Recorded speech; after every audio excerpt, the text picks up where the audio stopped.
Hey, what is up, everyone? Today we got a pretty unique story. It's narrated by Frederick Surrey. Get cozy and watch till the end, guys. Somewhere deep beneath the Imperial Palace, past layers of adamantium plating and hallways older than most civilizations, past chambers where the light behaves strangely and the air feels thick with something ancient and enormous, a man walked. He was not really a man anymore. He hadn't been for a very long time. He moved through corridors that had been sealed for years, disguised as something he was not, wearing a mask of loyalty over a face carved by betrayal. His single eye burned with the light of a dying star. His presence warped the air around him, bending reality slightly, the way a dream bends logic. Softly, almost imperceptibly, but undeniably. His name was Magnus the Red, and he was going to kill his father. That sentence alone should stop you in your tracks. Of all the sons of the Emperor of mankind, and there were 20 of them, each a living weapon, each a miracle of genetic engineering and psychic architecture. Of all of them, Magnus was the one the galaxy expected least to raise his hand against the master of humanity. He was the scholar, he was the philosopher, he was the Primarch who argued for reason over violence, for knowledge over ignorance, for the careful, measured application of understanding in a universe drowning in bloodshed. And yet, here he was, walking through the dark toward the throne of the most powerful being in human history, with murder in his eye and fire in his soul. How does something like that happen? How does one of the most intelligent beings ever to exist arrive at such a moment? How does a son who genuinely loved his father, who wept when he foresaw the heresy, who sacrificed pieces of himself to prevent it, how does that son end up here, in the dark, wearing blood on his hands already, and more waiting ahead? That is the story I want to tell you today. Not just the Siege of Terror, not just the spectacular, horrifying moment when Magnus stood before the Golden Throne and raised his hand to strike, but everything that led there, every mistake, every manipulation, every well-intentioned disaster, every moment where someone, Magnus, the Emperor, Lehman Russ, Tsench, Horus, made a choice that nudged this story toward its terrible conclusion. Because the story of Magnus the Red is not really a story about a villain, it's a story about how tragedy works, about how good intentions and bad decisions interact in the presence of forces too vast to fully understand, about pride and love, and the unbearable weight of being the smartest person in a room that the universe itself keeps setting on fire. Get comfortable. This is going to take a while. Some stories deserve the time they need, and this is one of them. Part 1. The World Before Magnus, Prospero, and the Age of Scattering. To understand Magnus, you need to understand Prospero. And to understand Prospero, you need to understand something about what the galaxy felt like in the years before the Great Crusade. Those long, cold centuries after the Age of Strife, when humanity had been shattered across the stars, and every world that survived was doing so by the skin of its teeth. The Age of Strife had been exactly what it sounded like. Millennia of warp storms so violent that the Imperium, the psychic dimension that underlies all of physical reality, had essentially boiled over, making reliable travel between star systems nearly impossible. Worlds that had once been connected to each other by trade routes and communication lines found themselves suddenly isolated, cut off, alone in the dark, each one having to reinvent civilization from whatever scraps were available. Some worlds survived by becoming fortresses, some survived by becoming weapons, some survived by retreating into religion and superstition, and the safety of things that didn't need to be understood to be useful. And one world, small and remote and practically invisible on any stellar map, survived by becoming a library, Prospero, hidden so well it might as well not have existed, its coordinates kept out of official records, a planet that had been deliberately chosen as a refuge by a very specific group of people, academics, scholars, thinkers, and most importantly, psychers. People gifted or cursed depending on your perspective, with the ability to tap into the warp and draw from it abilities that looked, to anyone who didn't understand them, exactly like magic. In the Imperium that would eventually form around the Emperor's crusade, the word psyche would come to carry weight. Sometimes reverence, sometimes fear, but always weight. Because psychers were dangerous in ways that non-psychers couldn't fully appreciate. When someone with psychic ability loses control, and losing control was always possible, always lurking at the edge of every carefully maintained discipline, they don't just hurt themselves, they become a doorway, a crack in the wall between real space and the warp. And through that crack can pour things that should never have crossed over at all. The founders of Prospero knew this better than most. They had been persecuted for their gifts on other worlds, hunted, burned, exiled. They chose this unremarkable, hard-to-find planet precisely because it was unremarkable and hard to find. And once there, they built something remarkable instead. A civilization organized around the careful, disciplined, rigorously studied use of psychic ability. A civilization that treated knowledge as its highest value, its primary religion, its reason for existing. Tizca, the planet's only major city, became a monument to that philosophy. Pyramids filled not with the treasures of dead kings, but with books. Libraries so vast, they constituted an architecture of thought. Academics who spent their entire lives cataloguing what they knew so the next generation would have more to build on. A culture of scholars who understood that every piece of genuine knowledge, hard-won and carefully verified, was a shield against the darkness. It was, by most reasonable measures, the closest thing humanity had produced to a genuine utopia. Small, fragile, hidden, but real. And then a capsule fell from the sky. This is the part of the story where the 20 Primarchs begin. The Emperor of Mankind, a being of colossal psychic power, genuinely ancient in ways that strain the limits of human comprehension, and possessed of a plan for humanity's survival that he had been developing for centuries, had created 20 children, engineered them, really, each one a masterwork of genetic and psychic architecture, each one designed to be the supreme exemplar of some aspect of the ideal human, each one meant to serve as a commander of a space marine legion to lead the Emperor's armies in reuniting the shattered worlds of humanity under a single banner. But before they could be deployed, before the Great Crusade could begin, something went wrong. The Primarchs were stolen, taken from their incubation chambers by forces that the Emperor, for all his power, could not prevent. The breath of the ruinous powers, the Chaos Gods, reaching through the warp and scattering these unborn demigods across the galaxy like seeds in a storm. Each Primarch landed somewhere. Each one was found by whatever people lived there, raised under whatever circumstances that world provided, shaped by the environment and culture and hardship of the place that became their childhood home. The Emperor would eventually find them all, or most of them, and reunite them with their gene sons, the Space Marine legions grown from their genetic material. But that reunion was always years, sometimes decades, after the Primarchs had already become who they were going to be. The galaxy had already done its work on them. Magnus the Red landed on Prospero. This was, in retrospect, exactly the right place for him to land, or perhaps exactly the wrong place, depending on how you evaluate the eventual outcome. A world of scholars and psychers received a child who was, even by the standards of Primarch, even in that rarefied company of beings who were already beyond all human measure, exceptional, unusually powerful, unusually curious, and unusually aware. This is one of the things that sets Magnus apart from his brothers in a way that never stops being remarkable. He was conscious during his journey.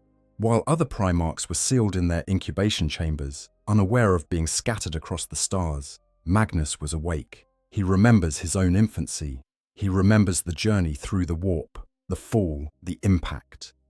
He landed on Prospero already observing, already cataloguing, already thinking. A world of scholars received a child who arrived with his eyes open. The people of Prospero were shaken by his arrival. Of course they were. A perfectly formed infant materializing from nowhere, already displaying psychic abilities that dwarfed anything the most gifted adults on the planet could manage, already communicating telepathically with an intelligence that seemed far ahead of his apparent age. He should have been impossible. He was impossible. But the scholars of Prospero were, above all things, people who responded to the impossible with curiosity rather than fear. They named him, they raised him, they taught him everything they knew, and then he outpaced them. Magnus became a student who rapidly became the most accomplished person on the planet, which on Prospero was genuinely saying something. He didn't just learn what Prospero's scholars taught. He extended it, corrected it, pushed past its edges into territory that no one had mapped before.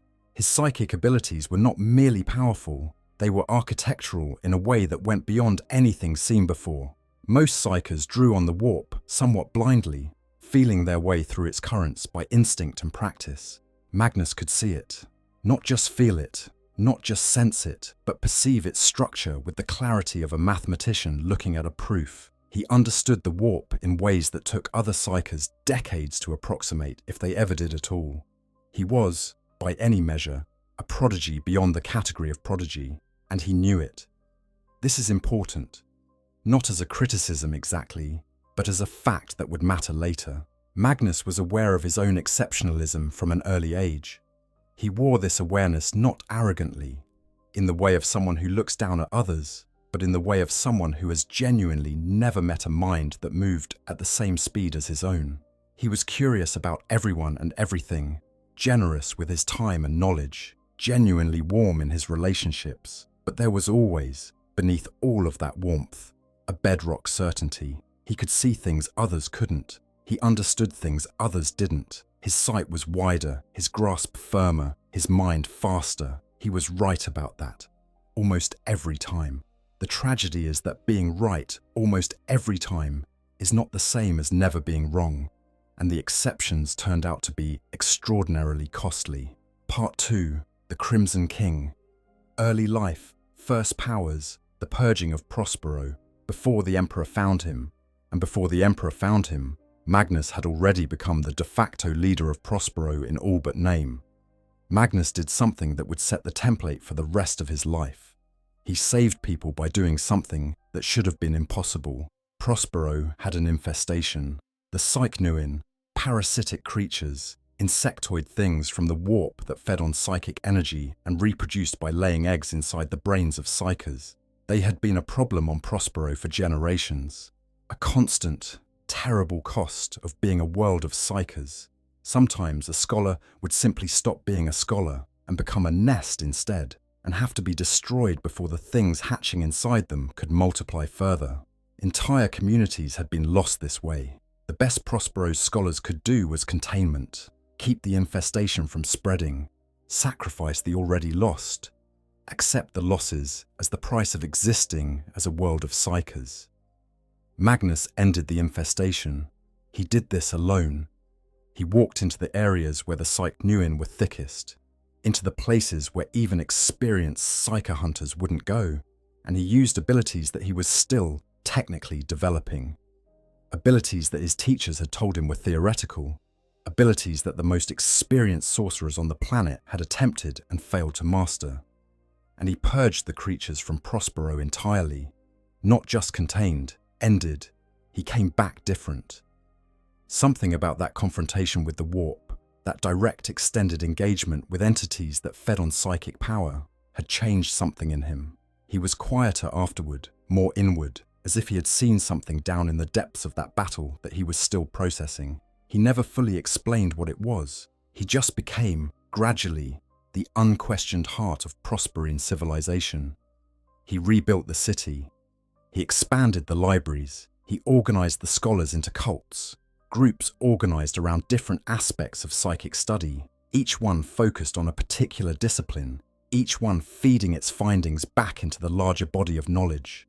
The Corvidi, whose gift was prophecy, the Athenians, telepaths and mind readers, the Raptora, the telekinetics, the Pavoni, who could reshape living matter, the Pyri, masters of fire and energy, the Thousand Sons, the name of his future legion, came from this tradition of organized, disciplined, scholarly investigation into the nature of the warp. And while all of this was happening, Magnus was also doing something else. Something quiet and extraordinary that the other Primarchs could not have done and did not know about. He was talking to his father. Not literally, not in person. The Emperor wouldn't reach Prospero for years yet. But Magnus had senses that reached further than a simple planet's atmosphere. He had looked out into the warp with his impossible eye and found, at its center, a psychic presence so vast it was barely distinguishable from the background radiation of the Imperium itself. A mind that felt like a beacon, like a sun in the dark. He reached toward it, and it reached back. They conversed. Across impossible distances, in the silent medium of thought, a father and a son who had never met began to know each other. When the Emperor's fleet finally arrived in orbit above Prospero, when he stepped off his ship and walked across Prosperine soil to meet the giant red-skinned Cyclops who ran this hidden city of scholars. It was not a first meeting so much as a first embodied conversation. They embraced like old friends, because they were. Part 3, Father and Son. The Emperor, the flesh change, and the bargain. The relationship between Magnus and the Emperor is one of the most layered, most complicated, most genuinely agonizing relationships in all of Warhammer 40,000 lore. And I want to spend real time on it, because understanding what they meant to each other is the only way to understand the magnitude of what eventually broke between them.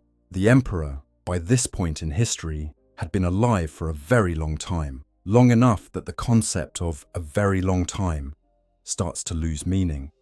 He had watched civilizations rise and fall. He had made plans that spanned centuries.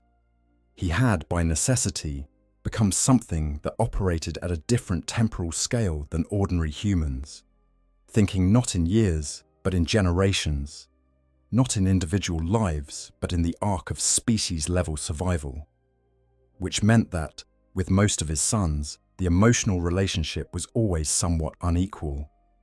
The Emperor cared for them, genuinely. There's no real evidence that the love he expressed was fraudulent, whatever his many critics might argue. But they were also instruments of a plan, components in a design. Sons, yes, but sons with functions. Sons whose entire existence was bound up in a purpose that the Emperor had chosen for them before they were born. Magnus was different. Magnus could keep up. This is not a small thing. The Emperor had been, for most of his existence, alone with the full scale of his own intelligence in a way that no one around him could truly appreciate. He could converse with anyone. He could explain things to anyone, at whatever level they could absorb. But there were thoughts he had, questions he was working through, perspectives he had accumulated over centuries that he could never fully share, because no one else had the context to receive them. Magnus had the context, not all of it. He was young by any meaningful measure, and the Emperor had been accumulating experience since before humanity had writing, but far more than any of the other Primarchs. Magnus was the son who could look at what his father was building and see the whole architecture, not just the part he was assigned to. He was the son who asked the Emperor questions that made the Emperor stop and think before answering, rather than simply explaining from a position of effortless authority.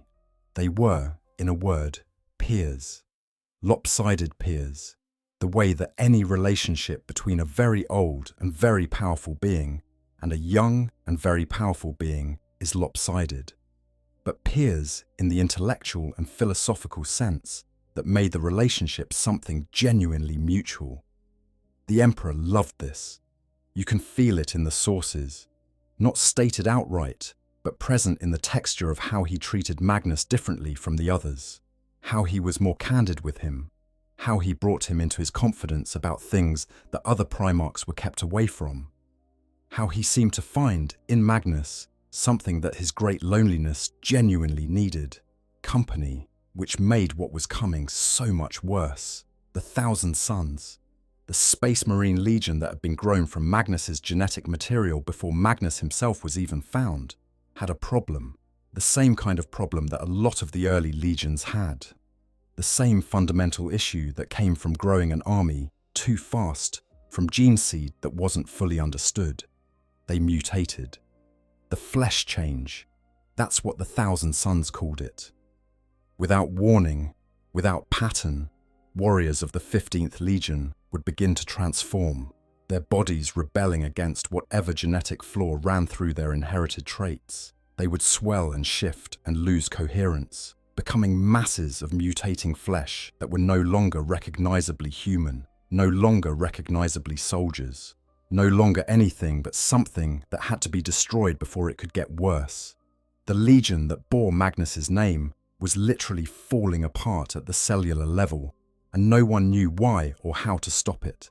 By the time the Emperor found Prospero and reunited Magnus with his gene sons, the situation had reached crisis. The flesh change wasn't just an occasional tragedy, it was a pandemic running through the entire legion, and the voices calling for the Thousand Sons to be disbanded entirely, their names struck from Imperial records, were growing louder. The other Primarchs were uncomfortable. The Mechanicum was troubled. The Emperor himself was concerned, though he hid the depth of that concern from most observers. Magnus saw his sons and felt the weight of what they were carrying. These warriors, these minds who reflected his values and his gifts, turning into things they never asked to become. He couldn't bear it.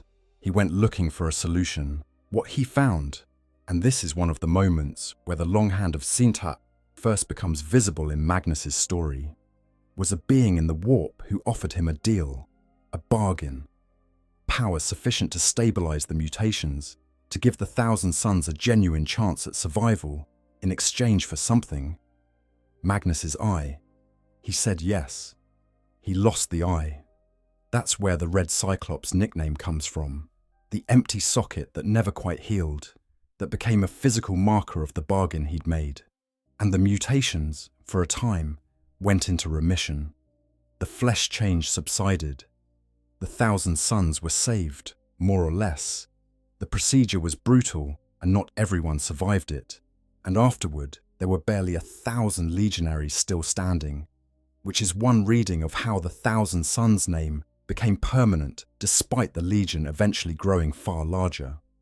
But those who remained were stable, functional, and alive. What Magnus did not fully appreciate, not yet, was who he had made the deal with.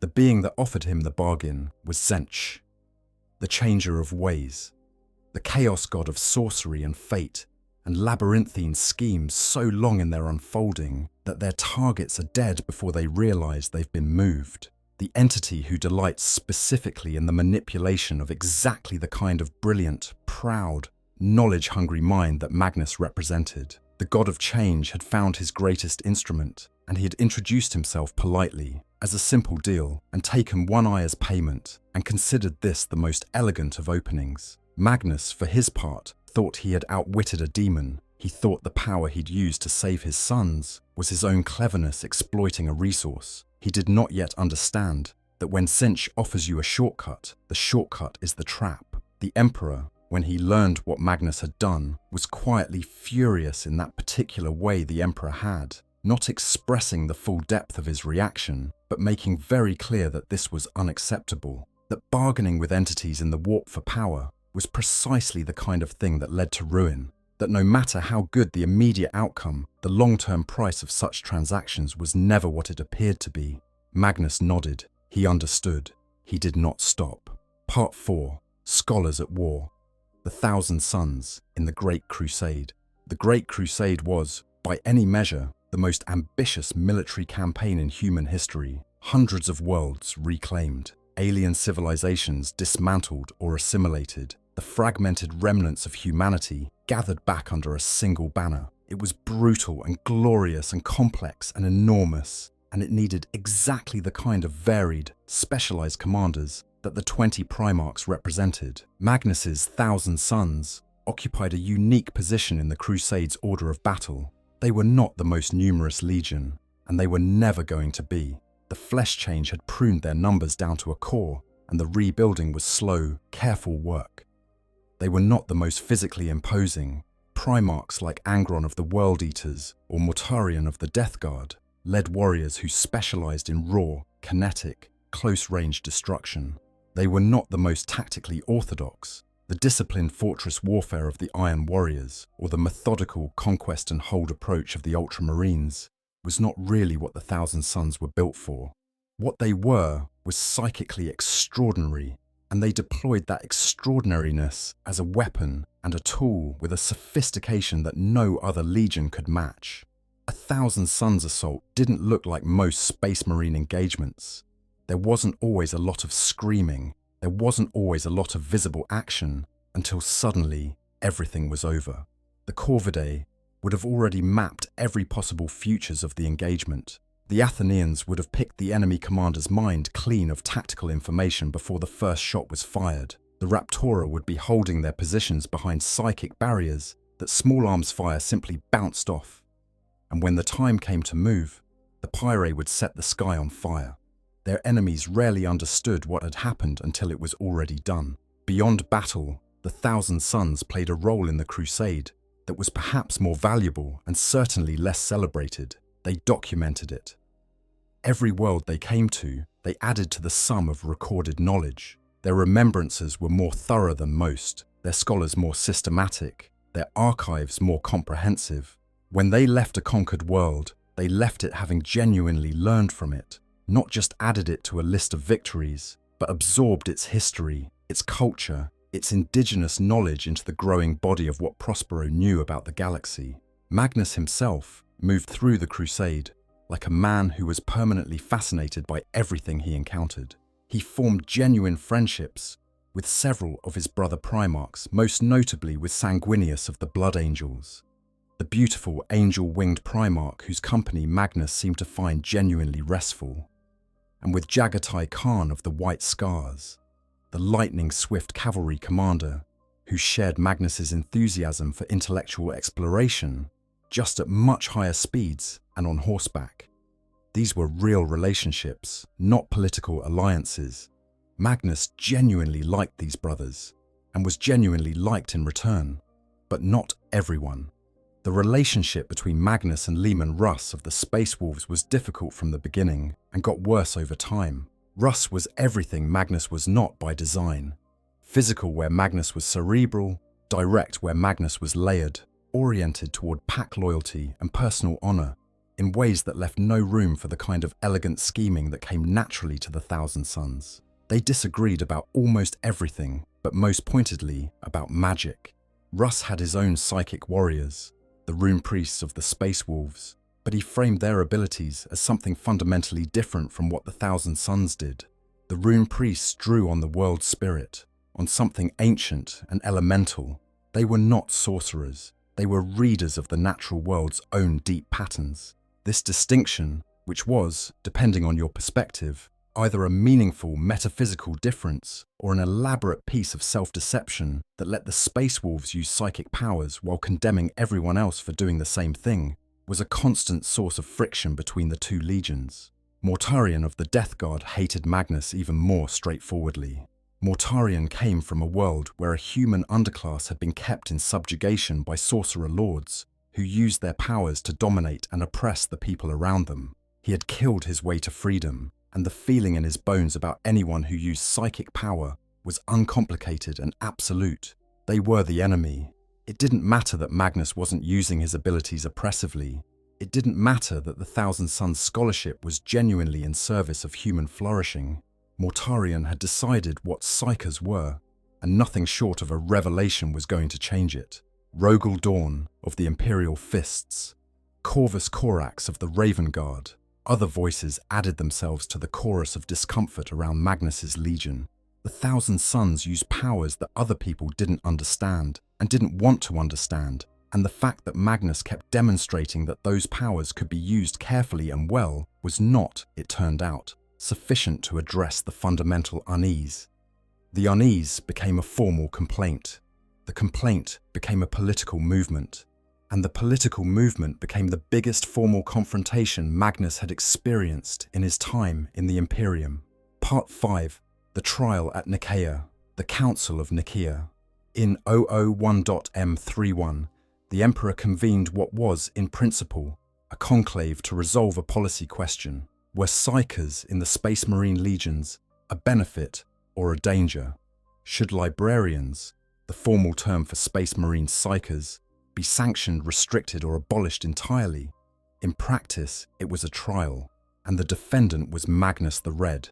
Not legally, Magnus wasn't charged with anything at Nicaea, not explicitly, but the political weight of the debate was aimed squarely at him. When Mortarion stood before the assembled Primarchs and spoke about the dangers of sorcery, he was looking at Magnus. When Leman Russ added his voice to the anti-Psyker side, with the particular intensity he brought to things that genuinely offended him, he was responding to specific things the Thousand Sons had done that he personally found repugnant. The witch hunters, the formal advocates for banning psychers, recited a litany of worlds where psychic power had been abused, where sorcerers had enslaved populations, where unchecked warp touch had created misery and horror. Every example they gave was aimed at Magnus and his sons. Magnus stood before the council and made his case, and from all accounts, it was a remarkable performance, a speech of the kind that only a Primarch with his combination of intelligence and genuine belief could give. He drew on philosophy. He invoked Plato's allegory of the cave, the prisoners in the cave who mistake shadows for reality, and the one who climbs out and sees the sun and comes back to tell the others what he saw, and is condemned for it rather than celebrated. He argued that the fear of psychic power was exactly the fear of the prisoner who refuses to turn and face the light. He argued that no knowledge was inherently evil, that the good or evil in any tool was a function of who used it and how, not something intrinsic to the tool itself. He argued, passionately and with considerable persuasive force, that to ban the Thousand Sons from their scholarship was to blind humanity to one of its greatest potential sources of understanding. He had the crowd divided. The pro-Psyker side had strong advocates too, not just Magnus, but a delegation of librarians from across the legions, who proposed what they called a middle path: careful training, tight regulation, strong oversight. Not a ban, but a framework. Acknowledge the danger, manage it intelligently. Don't throw away the gift, because the gift required care. It wasn't enough. The Emperor deliberated, and then he handed down a ruling that went further than almost anyone in the pro-Psyker camp had expected. Not just a framework of regulation, not just stronger oversight, an edict. The Edict of Nicaea. The librarious departments of every Space Marine Legion were to be disbanded. The librarians were to be redeployed to regular battle companies. And this was the part that hit Magnus like a physical blow. The Primarchs themselves were to refrain from using psychic powers. The Emperor looked directly at Magnus when he delivered this last part. He had to. Everyone in the chamber knew who this was aimed at. Then the Emperor added the warning, quietly, but with the kind of absolute certainty that only the Emperor could project. Woe betide he who ignores my warning or breaks faith with me. He shall be my enemy, and I will visit such destruction upon him and all his followers, that, until the end of all things, he shall rue the day he turned from my light. Magnus sat through this. His expression, according to those present, was strange, vacant, almost, as though he were barely listening. Some said it seemed as though he had received some other news in that moment, something that had distracted him utterly from the proceedings around him. A vision, perhaps. He was a prophet, after all. It was possible that while the Emperor was sentencing him to a kind of intellectual exile, Magnus was watching, somewhere in the vast screen of his second sight, something even worse coming for him around a bend in time he couldn't quite see past. He left Nicaea knowing the verdict. He returned to Prospero knowing the Emperor's command. He sat in his tower and looked out at his libraries and his pyramids and his scholars, at everything he had built and everything he still wanted to know, and he decided, quietly, that the pursuit of knowledge was too important to abandon just because someone had told him to. He kept going, in secret, carefully, working to stay below the threshold of what his brothers might notice or care to report. But he kept going. The Edict of Nicaea was the law of the Imperium. Magnus the Red continued to break it. Part 6. The warning that shattered everything. Now we arrive at the moment that cracks this entire story in half. It's worth pausing here to appreciate the particular cruelty of what is about to happen. Magnus is going to do something in the next few pages that will unleash catastrophe. But he's going to do it while trying to prevent catastrophe. He is going to break the rules in order to save the people who made the rules. He is going to cause the single worst accident in the history of the Imperium, while genuinely, sincerely trying to help. This is not a story where the villain does evil things. This is a story where a good person does a catastrophically wrong thing while doing what they genuinely believed was the right thing. Set the scene. It is the eve of the Horus heresy. Horus, the War Master, the Emperor's favourite, the oldest and most beloved of the Primarchs, has been corrupted, not by any simple means, not through weakness or simple ambition, but through an extraordinarily elaborate process of manipulation orchestrated by the Chaos Gods through their mortal servants. He had been wounded by a demonic weapon on the world of Davin. He had been taken to a chaos-touched shrine. His pride and his resentments had been fed and nurtured and amplified into something that could poison a personality as strong as his. He had turned. Magnus knew. He had seen it. Not all of it. He never saw his own fate in these visions, a detail worth noting, but enough. He had watched the future unfurl in front of his second sight like a wound opening, and what he saw was his brother Horus, leading half of the Emperor's armies against the other half, worlds burning, Primarchs dying, the Imperium tearing itself apart from the inside. He had seen the heresy before it happened. He tried to stop it the direct way first. He reached out to Horus himself, psychically, entering his brother's mind during one of the chaos rituals that was even then completing Horus's corruption. He argued with him. He tried to show him what was being done to him. He used every persuasive tool in his arsenal to pull his brother back from the edge. It was too late. Horus was already too far gone. The corruption was irreversible. Magnus could not reach him. He had to warn the Emperor. The normal method for sending urgent messages across the Imperium was astropathy, psychic communication relayed through a network of trained psychers, like a telegraph but conducted in minds. It was slow compared to Magnus's own abilities, but it was the sanctioned method, the official channel, the approach that didn't require breaking any rules. There was a problem. Warp storms were disrupting astropathic communication.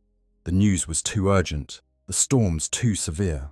By the time a conventional message reached Terra, the heresy would have already begun. People would already be dying. It would be too late. Magnus made a decision. He assembled his sorcerers. He gathered the psychic power of his entire legion into a working of breathtaking scale. His astral form blazed through the warp, hurtling toward Terra at speeds that conventional communication couldn't match, carrying the most important message in the history of the Imperium. Your son Horus has betrayed you. The heresy is already in motion. You need to act now. As his spirit blazed through the Imperium, he found something unexpected. A corridor, a tunnel in the warp, carefully constructed and maintained, that led directly toward Terra. He pushed toward it, tried to enter it, and couldn't. The walls of this corridor were sealed, warded against intrusion by the most elaborate psychic defenses he had ever encountered. Whatever this was, it was the Emperor's work. He had never seen it before. An anonymous voice spoke to him. From somewhere in the warp, an entity he couldn't identify offered him exactly what he needed, the additional power to breach those walls and get his message through in time. Help, offered freely. Take it. Magnus took it. Of course he did. He had a message that needed delivering. His brother's betrayal, hundreds of thousands of lives, the fate of the Imperium. He took the offered power and he breached the wall and he burst through into the corridor and followed it to Terra and delivered his warning. And in doing so, he destroyed everything. What he had broken through was the Imperial Webway project, the most secret, most ambitious, most consequential project the Emperor had been running for years. Unknown to all but the closest members of his inner circle, unknown to all the Primarchs, including Magnus himself, the Emperor had identified a way to convert the Elder Webway, the ancient network of psychic tunnels that the Elder had built to travel between the stars without using the warp, for human use. He had been building deep beneath the Imperial Palace on Terra, a portal into this network. Okay, I want to step outside the story for just a second and give you my honest take, because Magnus is the kind of character that genuinely gets under my skin. Most villains in 40k you can kind of keep at arm's length. They're corrupted, they're power hungry, they chose it. Magnus though, I find him genuinely hard to be angry at. And I've been sitting with this lore for years. He made mistakes, real ones with catastrophic consequences, but he made them reaching toward things I actually respect. He loved knowledge, he loved his sons, he loved his father. Every disaster in his story has those things at the root of it. And I think that's why he hits different from the other traitor Primarchs. It's not a what a monster, it's oh, I can see exactly where that went wrong. If I had to pick one word for Magnus, victim doesn't cover it. Villain definitely doesn't cover it. I think the word is unlucky. But anyways, that's just my 2 cents. Let's go back to the video. A door from which humanity could step into a travel network so vast and so safe that warp space would never need to be used again. Think about what this would have meant. The warp was the great constant danger of the Imperium. Every journey through it was a gamble against madness and demons and temporal distortion. The webway was different. The webway was mapped, navigated, maintained by psychic will against the chaos that pressed against it from outside. Travel in the webway was fast, predictable, safe. An Imperium with access to the webway was an Imperium that didn't need to fear the warp. That didn't need the golden throne in the function it eventually served. That didn't need to sacrifice 1,000 psykers every day to keep the Astronomicon burning. It was the Emperor's gift to humanity's future.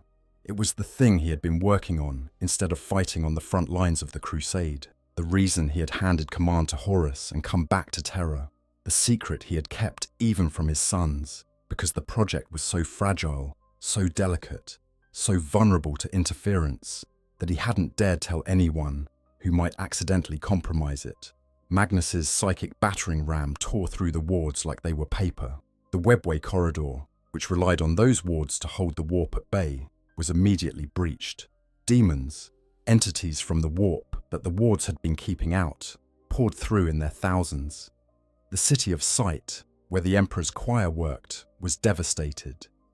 The choir primus, dozens of psykers who served as the living infrastructure of psychic communication on Terra, were either killed instantly or driven mad.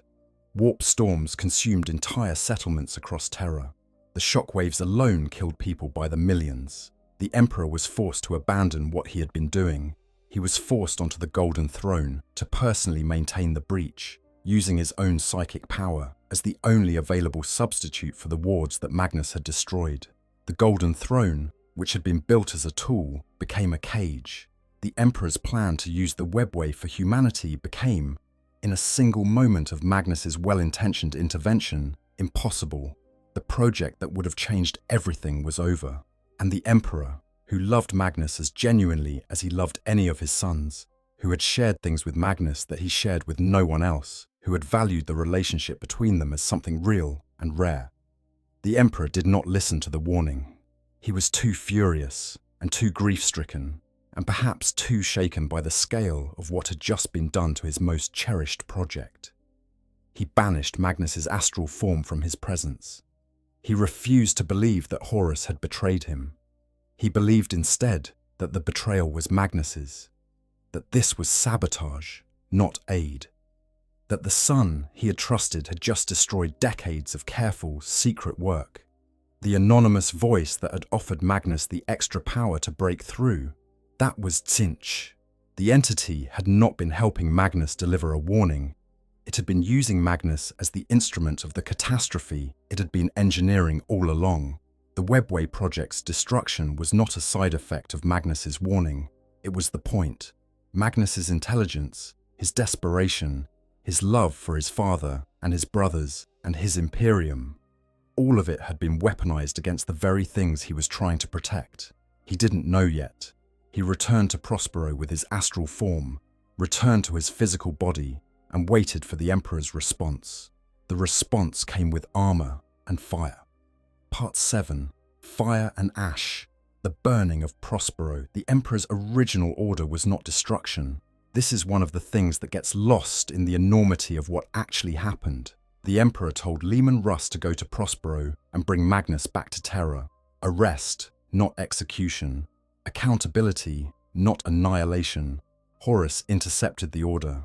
Horus, who was by this point fully committed to the Chaos powers, who had been cultivating his position as the Emperor's most trusted commander, specifically so he could use that trust as a weapon at exactly the right moment, contacted Leman Russ during the Space Wolves' journey to Prospero. He didn't just deliver a different message. He delivered a specific lie, precisely calibrated for Leman Russ's personality. The Emperor has changed his mind. The situation with Magnus is too dangerous. He is not to be brought back. He is to be destroyed. Leman Russ had no reason to doubt this. Horus was the War Master. Horus was the Emperor's voice in the field. Horus was his brother, who had never given him cause to question his word, and Russ already despised Magnus. The order to destroy, rather than arrest, aligned perfectly with his existing feelings. He didn't question it. The fleet that arrived above Prospero was not an arrest party. It was an army of annihilation. Magnus knew they were coming. He could see it in the warp, the approaching storm of Russ's fleet, the certainty of what was about to happen. He could have ordered his planet's defenses raised. He could have organized his legion for resistance. He could have made this significantly harder than it was going to be. He didn't. This is one of the strangest, most debated moments in Magnus's story. The decision he made when he saw the Space Wolves coming and chose not to fight back. Not initially, not as a legion. He wrapped Prospero in a psychic field that suppressed his own legionary's abilities, that left the orbital defenses dark, that made the planet utterly vulnerable to whatever was coming. He told his sons to accept the punishment. He had broken the Emperor's laws. He had shattered the webway. He deserved whatever was being sent to him. He was doing penance. Ahriman, his chief librarian, his most trusted lieutenant, the warrior who had been with him longer than almost anyone, saw this and made his own choice. Ahriman looked at his brothers and at the burning horizon where the Space Wolves were landing and decided that whatever Magnus thought was the right response to this situation, dying quietly, was not it. He defied his Primarch. He ordered the 1,000 Sons to fight. This is remarkable, and it mirrors something profound about the dynamic between them. Ahriman doing to Magnus exactly what Magnus had done to the Emperor, deciding that his own judgment superseded his master's command because the stakes were too high and the instruction was too wrong to follow. Magnus had been unable to hear the Emperor's no at Nicaea. Now his own son, in all but blood, was unable to hear his no on Prospero. The battle for Tizca was brutal. The Space Wolves had the advantage of complete surprise and vastly superior numbers, reinforced by custodians and Sisters of Silence, the Emperor's personal guard. They didn't just come as soldiers. They came as executioners, and they had the tools to match. The Sisters of Silence were blanks, beings whose proximity suppressed psychic ability entirely, and against a legion of psychers their presence was debilitating in a way that ordinary armor couldn't compensate for. The 1,000 Sons held their ground with everything they had. Ahriman, fighting in the etheric realm above the physical battle, dueled Othere Wordmake, a Space Wolf rune priest who had once been something like his friend, and won. He showed Weirdmake, before the end, a vision of the future that Prospero's burning was helping to create, the chain of consequences that would spiral out from this day. Then he gave Weirdmake's soul to the void predators of the warp, because he had been their instrument in bringing this down on his brothers and deserved nothing better. But it wasn't enough. One great company defending everything, barely 1,500 legionaries against a fleet. The Space Wolves and their allies burned the city systematically, library by library, pyramid by pyramid. Everything Magnus had built, everything the scholars of Prospero had accumulated across generations, the great body of knowledge that was supposed to be Prospero's gift to the universe, gone, not just lost, burned. Magnus watched his sons die and his libraries burn from the highest window of his tower and did not intervene. He had decided to accept this. It was his fault. He had broken the rules. He had shattered the webway. He had made this possible. He would receive the punishment. Then Leman Russ came for him personally. The duel between Magnus and Leman Russ is one of the most gut-wrenching moments in the entire Horus Heresy narrative. Not because of the violence, though the violence is considerable, but because of what it means. Two brothers, two Primarchs who had been on opposite ends of every argument for years, one of them on the ground beneath his burning world, accepting a death he believed he had earned, the other furious and efficient, and utterly convinced of his righteousness. Magnus fought. Of course he fought.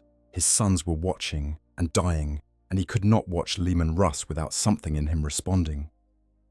The battle moved through phases of impossible spectacle, both of them rising to heights that made them look like giants, the sky turning violent around them, sorcery meeting fang. But Magnus had chosen to accept punishment, not to win. He had limited himself, and Russ had not.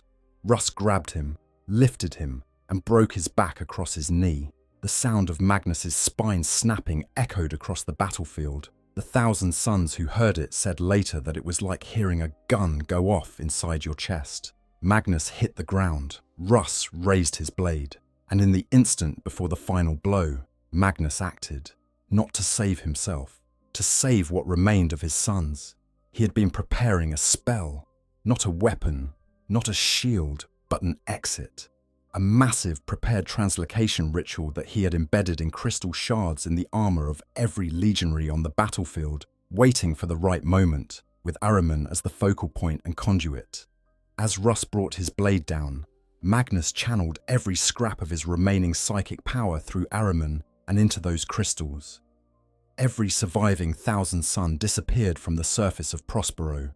In an instant, from the threshold of annihilation to safety, through a working of sorcery so enormous that it tore at the fabric of real space around the city and scattered fragments of Magnus's own psychic self across the warp in the process. His final words to Russ, fading into nothing as his physical form vanished. "You are a sword in the wrong hands, my brother. You have severed an innocent neck, and it will plague you forever." Leman Russ brought his blade down on empty ground. The Space Wolves had won. Prospero was ash, and somewhere in the depths of the warp, where a force of sorcery had deposited the tattered remnants of the 15th Legion on a world prepared for them by a patron whose patience was apparently infinite, the 1,000 Suns arrived at their new home. The planet of the sorcerers. Sortiarius. Tzeentch's gift. Their prison. Their refuge. The place where everything that came next would begin. Magnus, arriving as a being of pure psychic energy, his physical form shattered by the translocation, his soul scattered into fragments across the warp, had become the first demon Primarch, not by choice, not by ceremony, by accident, by catastrophe, by the consequence of a decision he'd made while trying to do the right thing. He ascended to the top of the tower that waited for him there, and made a vow he would see the Imperium burn. Part 8. Into the Warp, joining Horus, the Shard Hunt, and the March on Terror. What follows is a period of darkness for Magnus, in both the literal and metaphorical senses. The act of translocating himself and his sons from Prospero had shattered his psychic form. Where once he had been an almost impossibly powerful single consciousness, he was now fragmented, his soul broken into several distinct shards, each embodying a different aspect of who he was. The Corvidae shard, representing his prophetic abilities. The shard representing his feelings of betrayal. The shard representing his goodness, his genuine love for others, his most purely human qualities. This last shard was the one he needed most, and it was the one that was hardest to find. Ahriman, who had survived the translocation and arrived on the planet of the sorcerers with the Book of Magnus in hand, and the weight of everything he'd just witnessed pressing down on him, began the process of gathering the shards back together. He had an approximate sense of where they were, gathered through working rituals and the guidance of other surviving sorcerers. Most of them he could reach. He recovered 4 of the 5 primary fragments and brought them back to the main form of Magnus on Sortiarius. restoring enough of the Primarch's power to prevent his deterioration into true nothingness. The fifth shard, the one representing Magnus's goodness, his humanity, was on Terra. Magnus, once he understood this, made his decision about Horus, not because he believed in the Chaos Gods, not because he had ideologically committed to the destruction of the Imperium, but because he needed to get to Terra. He needed that shard. He needed to be whole again. The Thousand Sons joined the Warmaster's coalition in order to give Magnus a path to his own restoration. There is something almost unbearably poignant about this. He didn't join Horus's rebellion out of genuine conviction. He joined it the way a drowning person grabs whatever is nearest, not because they've evaluated all the options, but because they need something to hold on to right now. He needed to get to Terra. Horus was going to Terra. Magnus chose the pragmatic tool and called it a plan. He appeared at Ulanor, answered the Warmaster's muster, and the Thousand Sons took their place in the traitor coalition. Part 9. The Siege of Terra. The most personal battle of the entire war. The Siege of Terra lasted 55 days. 55 days of the most intense warfare in the history of a species that had known almost nothing but warfare. 55 days of Horus's armies pressing against the walls of the Imperial Palace while the Emperor, already trapped on the Golden Throne to maintain the seal on Magnus's own breach in the webway, held on by every thread available. Magnus's role in the siege was multiple, and not all of it was fought on the surface. He had been doing something in the webway, the shattered demon-haunted ruins of the corridor he had destroyed, that was far worse for the defenders than any conventional assault. He was sitting in the wreckage of his own most terrible mistake, and he was using what remained of his psychic power to assault the Emperor's defenses from the inside. Not just fighting, eroding, weakening the psychic shield that was the only thing preventing the demonic hordes in the webway from breaking through into Terra itself. Every pulse of psychic power he directed at those defenses was one more crack in the barrier he had originally created. He was, in essence, being forced to finish the job. Tzeentch had used him to break the webway at the start, and now he was being used to exploit that break at the end. But this was also, according to his own calculation, the path to Terra, to the fifth shard, to making himself whole again. He disguised himself and his entourage as blood angels, an act of remarkable audacity, wearing the colours of Sanguinius's beloved sons, while that same Sanguinius defended the Eternity Gate above and walked into the Imperial Palace. This is where the narrative really becomes something that sits uncomfortably on the border between tragedy and horror. Magnus moved through halls he knew, through the architecture of the place that had been his father's house, through spaces that still carried the resonance of all the conversations he'd had with the Emperor across the years. He saved refugees from a phosphex bomb along the way, a reflex of genuine decency, reaching out even now to protect people who were in danger. The warrior scholar, the Primarch who had genuinely loved this place and the person who built it, was still in there, still doing small acts of care, even while heading toward the largest act of violence he had ever planned. He went deeper, through the Hall of Leng, into the ancient spaces beneath the palace where few had ever walked, and there he found Malcador the Sigillite, the Emperor's oldest friend, the second most powerful human psyker alive, the regent of the Imperium, the man who had sat at the Emperor's side for centuries and helped build everything that Magnus had known as home. He was here, at the shore of an underground lake, with a woman named Olivia Surica, and he wanted to talk. Malcador tried to turn Magnus back. He played a game of regicide, an imperial chess variant, and used the game as a framework for something deeper, an attempt to remind Magnus of what he was walking away from, of what he still was beneath the demon Primarch exterior, of what was still possible if he chose differently. And then Malcador told him about the fifth shard, about the fragment of Magnus's goodness that had settled on Terra after the translocation from Prospero. That shard, Malcador explained, was no longer accessible to Magnus. It had been given a new purpose, incorporated into a new soul, a new being, someone who would carry that piece of Magnus into the future in a form Magnus himself could never reclaim. The shard of Magnus's goodness had been used to help create Janus, the first Grand Master of the Grey Knights, the most anti-chaos space marine chapter in the Imperium, had, at its spiritual foundation, a piece of the man who had accidentally started the heresy. Magnus processed this. The thing he had come all this way for was gone, not stolen, transformed, given to someone else, used for a purpose that was, in its own way, genuinely good. The best part of him, the part he needed to be whole, had become someone else instead. He killed Malcador, or appeared to. The accounts are complicated, and Malcador did survive the Siege of Terror, though barely, dying while maintaining the Golden Throne after the Emperor left for the Vengeful Spirit. Whether the death blow was real and reversed, or whether it was illusion, or whether Malcador had more defenses than Magnus realized, the precise truth of what happened at the underground lake is one of the heresy's genuine mysteries.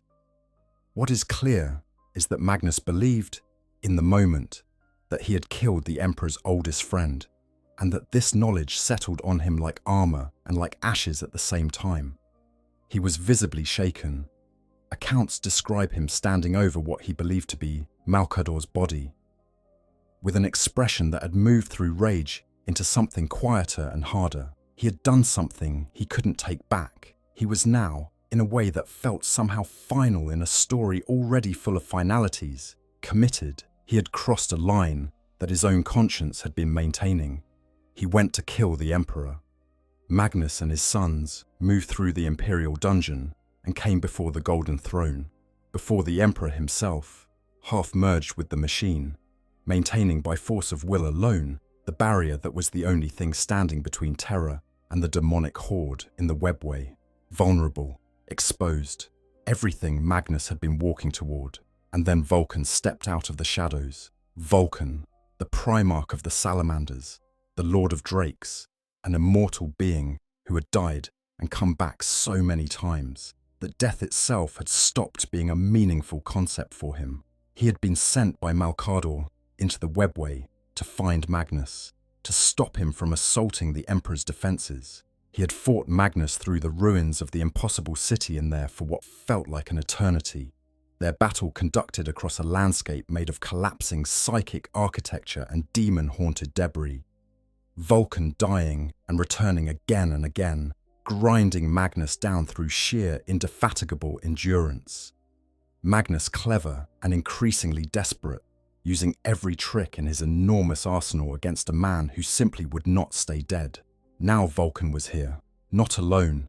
His warriors were with him, engaging the Thousand Suns. But the personal confrontation was between the two Primarchs right there in front of the Golden Throne. And then the Emperor opened his eyes. Magnus found himself floating through the ether with his father and witnessing something outside of time. The Emperor showed him a vision, a possible future, the future where none of this had happened, where the Primarchs had stayed loyal, where the crusade had continued, where the last world in the galaxy had been brought into the light of human civilization. In this future, Magnus himself sat upon the Golden Throne, not as a prisoner but willingly, his consciousness drifting through the webway in a state of perpetual exploration, the entire galaxy his library, the Emperor his companion, in the great project of understanding everything there was to know. The Emperor told him this future could still happen. He could come back, he could be restored. A new legion was being prepared for him. Together they could undo the damage the heresy had done. Then the Emperor named the price. The Thousand Suns were too far gone. The mutations, the warp taint, the flesh change running riot through what remained of his legion. They could not be brought back. To return to the loyalist cause, Magnus would have to condemn them. They would be purged. His sons, the warriors he had built his life around, the scholars and sorcerers who had followed him into exile and ruin and continued to follow him even here, even now, they would be destroyed. Magnus couldn't do it. With all his intelligence, with all his ability to see the long game and calculate the cost and reason through consequences, he couldn't buy himself back at the price of his sons. He struck at the Emperor. Vulcan blocked the blow. They fought. It was one of the most savage battles in the entire siege. Two demigods tearing at each other in the throne room, while the most important being in human history sat helpless behind them. Magnus nearly won. He found a working that came closer to permanently ending Vulcan than anything had ever done, attacking him at the genetic level, unraveling him. But Vulcan was carrying Udrakul, a hammer of extraordinary power, and he swung it even as he was coming apart, and it connected. Magnus's physical form was destroyed. His head, struck from his shoulders by a hammer powered by things the Emperor himself had placed in Vulcan's hands. But before Vulcan could deliver whatever killing blow might have permanently ended a demon Primarch, Magnus made the choice he had been approaching since Prospero. He gave himself wholly to Tzeentch, not a gradual slide, not a partial compromise, but a complete and total surrender to the power that had been pulling at him for a century. He became, in that moment, fully what Tzeentch had always wanted him to be: a weapon, a prize, a champion. The anti-demonic wards of the Imperial dungeon expulsed him. Magnus and his sons were hurled from the Golden Throne Chamber back into the warp, through the ruined corridors of the webway they had spent the siege exploiting. The Emperor's offer had been genuine. The future he had shown Magnus had been real, and Magnus had refused it because he couldn't abandon his sons, even when holding on to them guaranteed his own destruction.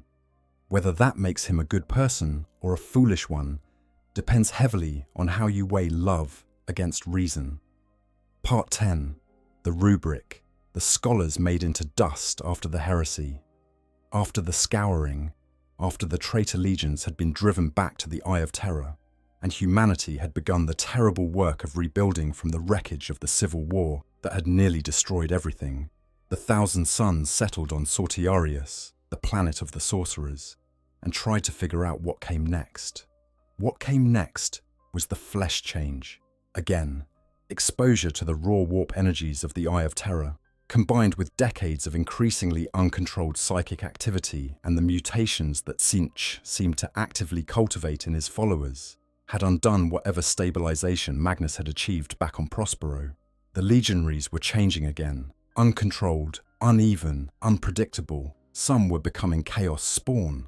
Others had already transformed into things that were no longer recognizably space marines. The scholars of Prospero, the men who had organized themselves into careful disciplines, who had built a culture around the controlled, systematic study of the warp, were disintegrating into it. Magnus, now fully a demon Primarch, and spending more and more time in a state of remote, elevated detachment, seemed to accept this, as if the loss of his human scholars was simply one more consequence he was owed, as if watching his sons mutate was part of his penance. Ahriman couldn't accept it. Ahriman had been carrying the Book of Magnus since Prospero. He had watched his twin brother, Ormuzd, die to the flesh change before the heresy had even begun, and the vow he had made then, that he would find a cure, that he would save his brothers, had not weakened with the passing years. If anything, it had calcified. It was the architecture around which everything else in his life was arranged. He assembled a cabal of the surviving sorcerers.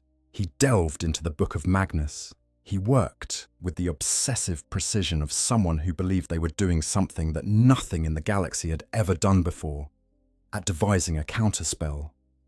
Something that would stop the flesh change permanently. Something that would protect the Thousand Sons from the mutation that had been stalking them for their entire existence. He cast the rubric. Lightning struck. Every member of the Thousand Sons simultaneously, bolts of psychic energy hammering down into each warrior with enough force to physically transform them. The sorcerers, those whose psychic abilities were strong enough to withstand the working, emerged changed but intact, their powers significantly enhanced, their connection to the warp deepened and widened. In a real sense, the rubric had worked for them. The flesh change would never take them, and they were more powerful than before. Everyone else, every warrior in the 15th Legion who did not possess sufficient psychic ability to weather that storm, became something new and terrible. Their bodies were reduced to dust. The armor they wore was sealed shut at every joint, every clasp, every seam, hermetically closed by forces that physical tools couldn't reopen. And inside that armor, the spirit of the warrior who had worn it remained, trapped, unable to leave, unable to do anything but obey. dimly and mechanically, the commands of whatever sorcerer stood nearby. The legion of scholars became the legion of hollow armor, the rubric marines, still standing, still capable of raising their weapons and pointing them at enemies and pulling triggers, but empty in the ways that matter. No thoughts, no questions, no wonder, no desire to understand or explore or catalogue or learn, just the armor and the ghost inside it and the sorcerer who held its leash. Ahriman looked at what he had made and, at least according to some accounts, was for a moment genuinely satisfied. The flesh change was stopped. His brothers were safe. Then Magnus saw them. Magnus, who had sacrificed his eye to stop the flesh change the first time, who had helped Tsinchen arrange the conditions for it to return, who had watched his sons fight and die and been unable to save them, who had bargained and lost and failed, over and over, for his scholars' sake. He saw his scholars turn to dust. He saw the armor walking. He understood immediately what had happened and what it meant, and he ascended to the top of his tower on the planet of the sorcerers and sat there with the full weight of it and vowed to see the galaxy burn. He exiled Ahriman, not killed. Tzinch apparently had plans for the chief sorcerer that precluded his execution, but cast out, sent wandering, stripped of any place in the Thousand Suns. Ahriman would spend centuries seeking a way to reverse what he had done, chasing the possibility of a second rubric that would restore the rubric marines to flesh and mind and genuine life. Magnus remained on his tower, looking inward, looking at the stars, thinking thoughts that no one else would ever fully understand. The irony at the heart of it all could only have been designed. Tzinch, whose entire identity is change, had used Magnus, a man who wanted to understand everything, to turn the Thousand Suns into things that could no longer learn. The scholars had become automatons. The knowledge-hungry had become the mindlessly obedient. The god of change had achieved his ultimate change on the people who had dedicated themselves to its study, and he had used Magnus's own most beloved disciple to do it. Part 11, 10,000 Years of Vengeance, the Fang, Fenris, and the Long War. The millennia that followed the heresy were not quiet for Magnus. They were not quiet for anyone, really. The 40,000 years of the setting's present day are, practically by definition, not a quiet time. But for Magnus specifically, the millennia had a particular texture, obsession, patience, and a style of warfare that was less about immediate victory and more about consequences unfolding over centuries. He hated Leman Russ. He hated the Space Wolves, not as a simple emotional reaction, but as a deep-seated, identity-defining enmity that had been brewing since Nicaea and calcified absolutely at Prospero. They had burned his world. They had destroyed his libraries. They had killed his scholars. They had acted as the instrument of everything he had lost. And the fact that they had been deceived by Horus didn't fully mitigate the crime in Magnus's eyes, because Russ had been all too willing to believe the worst and act on it without verification.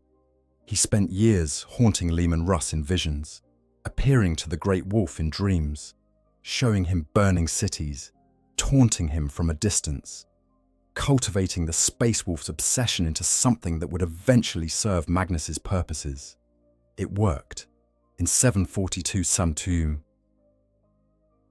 30 Stuz, roughly 1,000 years after the heresy, Harek Ironhelm, the Great Wolf of that era, had been so consumed by the desire to bring Magnus to battle that he had stopped thinking clearly about when and where.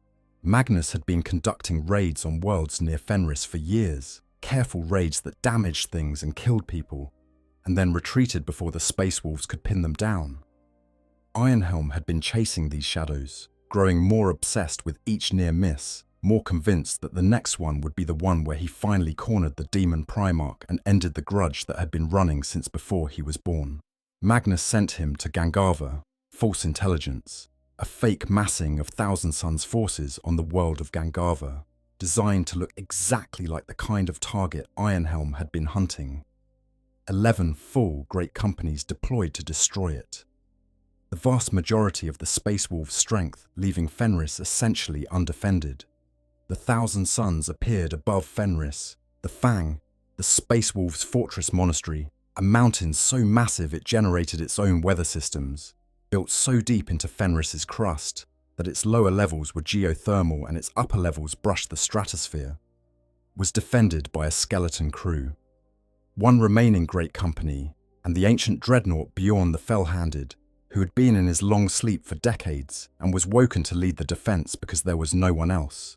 Bjorn was the oldest space marine alive. He had known Leman Russ personally. He had been a Fenrisian space wolf before Magnus's own father had returned to Terra. He had watched the heresy happen from the inside, and he had survived it when almost everyone else he knew had not. He led the defense of the Fang against the full remaining strength of the Thousand Suns, and he held it. Not forever. The Thousand Suns broke the gates. They penetrated the outer defenses.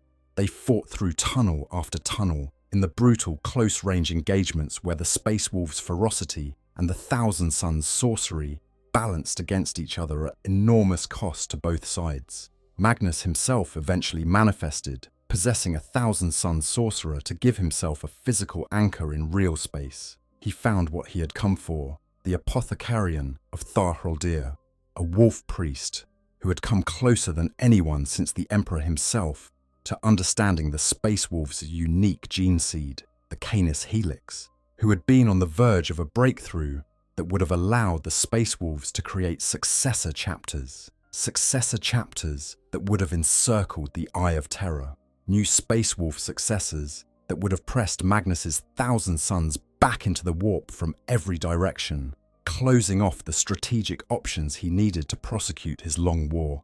Magnus destroyed Haraldir's laboratories, killed Haraldir himself, erased the research that had taken decades to compile. The Space Wolves' dream of creating successor chapters died in that moment and would not be revived for a very long time. Then Harek Ironhelm returned from Gangava, shamed and furious, and came for Magnus on the slopes of the Fang itself. They fought, Ironhelm powered by rage and grief, and the specific fury of a man who understood that he had been played for a fool by someone who had spent centuries setting the trap. He hit Magnus hard enough that Magnus cried out, and the sound of it shocked everyone who heard it. Then Magnus killed him. Then Bjorn banished Magnus back to the warp by being the one thing that the Daemon Primarch's considerable powers couldn't easily overcome. The oldest living space wolf, carrying weapons made from the bones of Fenris itself, and possessed of a connection to something so ancient and elemental that Magnus's warp sorcery slid off it rather than finding purchase. Magnus had achieved his goal. He returned to Sortiarius with the knowledge that the Space Wolves' successor plans were ash, and he was satisfied, and he left the Fang smelling of burning and grief. The second great confrontation came much later, in 999 M-41, at the very end of the 41st Millennium, 1 year before the Great Rift tore the galaxy in half, and the 42nd Millennium began in catastrophe. Magnus returned to the Fenris system in force. By this point, he had been preparing for centuries. The Changeling, a demon of Tsentia capable of perfect disguise, had been seeding corruption through the Space Wolves' gene seed and infiltrating the broader Imperial command structure to set conditions for what was coming. The entire Fenris system, every planet, every moon, was simultaneously assaulted by a coordinated multi-faction chaos attack. Horn demons on one moon, Nurgle's influence on another, Tzeentch's corruption at the astropathic relay, Alpha Legion on Frostheim, the Space Wolves suddenly fighting 5 wars at once across their entire home system, while Magnus personally descended on Fenris itself. But the invasion of Fenris was a feint, a spectacular, world-threatening, genuinely dangerous feint that Magnus was prepared to sacrifice thousands of Thousand Suns and hundreds of demons to sell convincingly, but a feint nonetheless. His actual goal was the planet Midgardia, a world in the Fenris system where enough death and sacrifice could power the most ambitious sorcerous working he had ever attempted. The deaths caused by the siege, the blood spilled in service of the ritual, they were fuel. When Logan Grimner, the current Great Wolf, finally drove Magnus back with the Axe of Morkai, a weapon forged by Horn, of all things, whose anti-warp properties were lethal even to a demon Primarch of this magnitude. The battle appeared to be a loyalist victory. The Space Wolves had defended Fenris. Magnus was banished to the warp. He had been defeated. But he was howling triumph as Grimnir's axe struck him, because in the moment of his apparent defeat, the ritual on Midgardia completed. The power it had generated, drawn from the deaths of everyone who had died in the Fenris system during the invasion, was sufficient to do what Magnus had been working toward for the better part of a century. Transport Sortiarius, his planet of the sorcerers, his fortress, his home, from its location within the Eye of Terror to real space. The planet of the sorcerers now floated in the void adjacent to Prospero, where his homeworld had been, where his libraries had been. He had brought himself home. The Imperium didn't fully understand this for some time.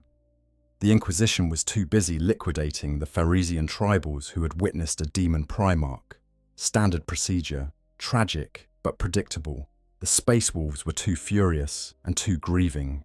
The Grey Knights were too focused on the spiritual contamination aspects, and Magnus sat on his tower on Sortiarius, now orbiting the ashes of Prospero, and looked at the ruins of what he had built and what had been taken from him, and the impossible distance between the man he had been and the thing he had become, and made plans. Part 12. Legacy, Tragedy, and the Eternal Question. We are in the 42nd Millennium now. The Great Rift, the Cicatrix Maledictum, has split the galaxy in half, and the Psychic Awakening has begun, humanity's mass psychers rising to abilities never seen before. Magnus has been active in both developments, his fingerprints on the warp's increasing volatility, his influence threading through events that seem unrelated until you trace them back to the same patient intelligence arranging conditions across decades. He is, arguably, at the height of his power. The demon Primarch who started as a scholar in a hidden city on a forgotten planet has become one of the most influential single beings in a galaxy at war with itself. The Thousand Suns march at his command, or mostly at his command. Ahriman has his own agenda and his own autonomous operations, and the relationship between them remains exactly as complicated as you would expect from two people who were once everything to each other and had their relationship shattered by a catastrophe that neither of them is entirely innocent of creating. But is he winning?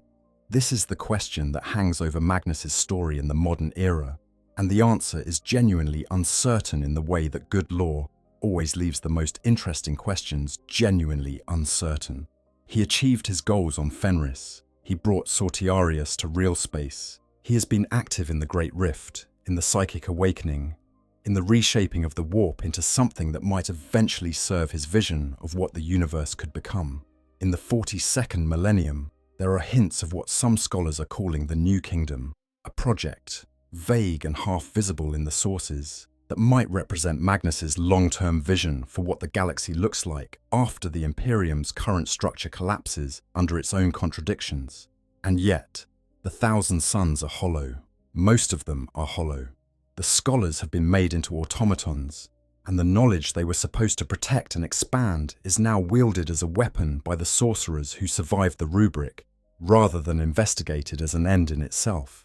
The culture of Prospero, genuinely one of the most remarkable cultures in human history, built around the idea that knowledge for its own sake was worth protecting, is gone. What exists now is not its continuation, but its distorted reflection. Magnus himself is a demon Primarch. He has power. He has more power than he has ever had. He also has Tzeentch behind him in a way that means his power is never entirely his own. He is, for all his intelligence and all his genuine autonomy, a piece on a board that Tzeentch maintains. Whenever his goals align with Tzeentch's, he can act freely. Whenever they might diverge, he finds that the currents of fate seem to redirect him. Whether this is a cage he can eventually escape, or one that he has already settled into comfortably, is one of the questions the lore hasn't answered. And then there is the Emperor. The Emperor, still sitting on the Golden Throne, still alive, in the minimal and extraordinary sense of alive that applies to a being who requires 1,000 sacrificed souls every day to maintain the spark of existence.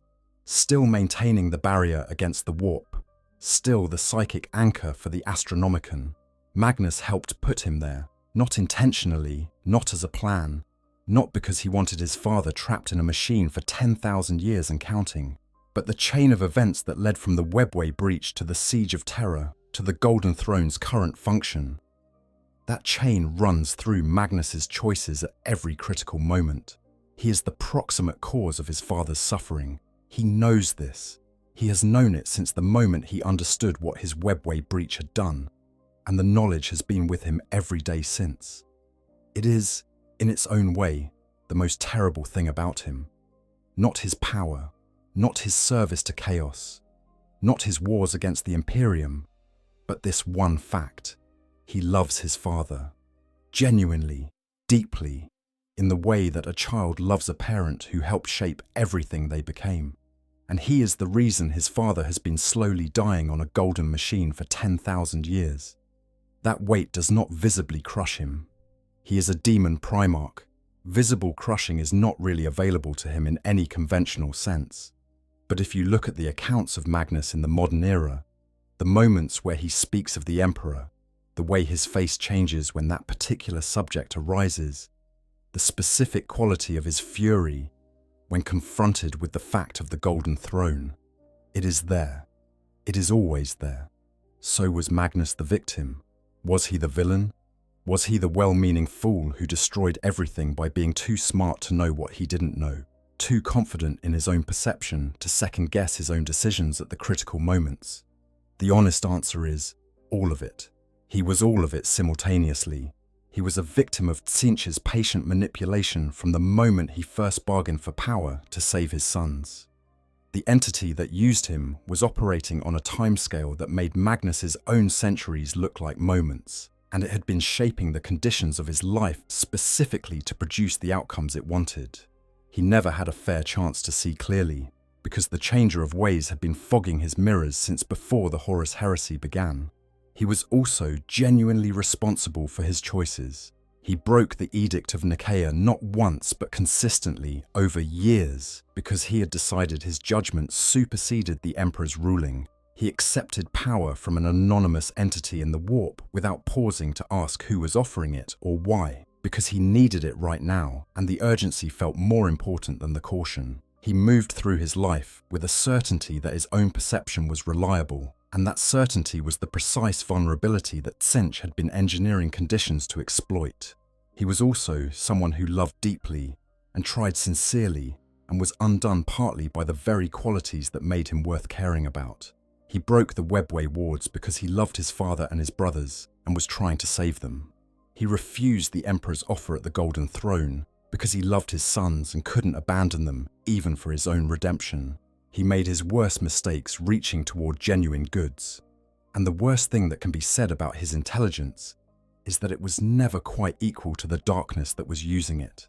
There is a version of this story where the Emperor is also a villain. It's not an unreasonable version.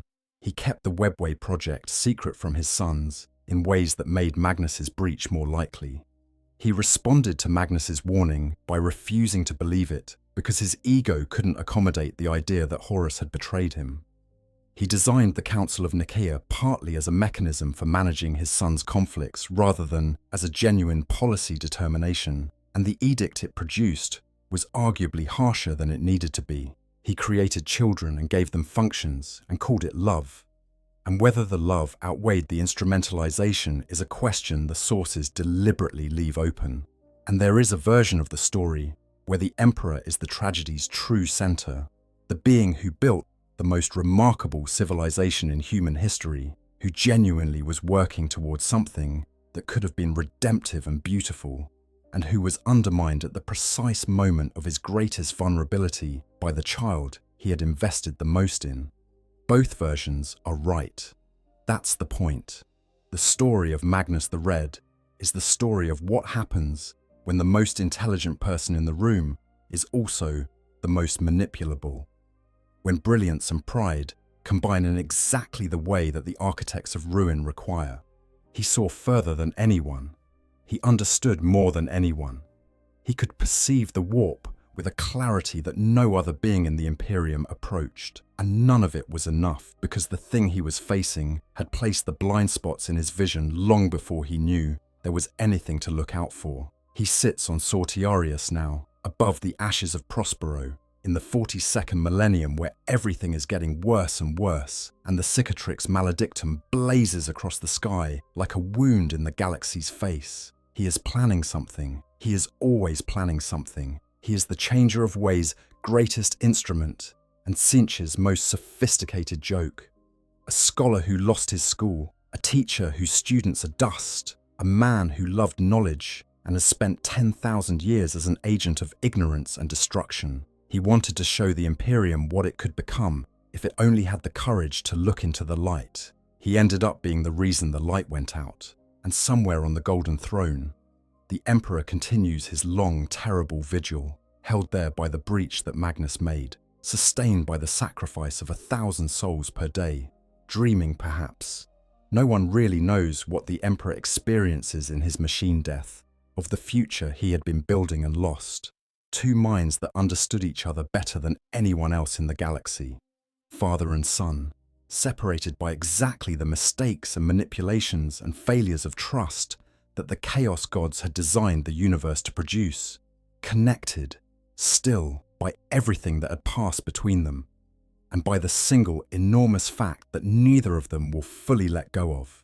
Magnus made him that prisoner, and somewhere in the labyrinthine depths of a demon Primarch's existence, in whatever passes for conscience in a being of warp fire, and old power, and ancient grief, he knows it. That knowledge is not enough to change anything. It never has been, but it is the thing that makes him a character rather than a monster, a tragedy rather than a simple villain, a story worth telling rather than a cautionary tale to be filed and forgotten. He is Magnus the Red, the Crimson King, the Red Cyclops, the Sorcerer of Prospero, the most gifted scholar in human history, the proximate cause of the Emperor's imprisonment, the Primarch who tried to kill his father and couldn't, and continues to try, and continues to carry the weight of everything that brought him to that moment. And the story is still going. If you made it this far, thank you. Genuinely. The story of Magnus is one of those lore threads in the 40K universe that rewards the time you give it, because it isn't really about armies or empires or even gods. It's about a person who made choices, and about how choices compound over centuries into something no single choice could have predicted or prevented. It's about pride and love, and the specific way that intelligence can be a vulnerability rather than a protection when the things working against you are smarter than your blind spots. If you enjoyed this video, please like and subscribe to the channel. It helps enormously with visibility and lets me keep making content like this. Drop a comment below with your thoughts on Magnus. Is he a victim, a villain, or something else entirely?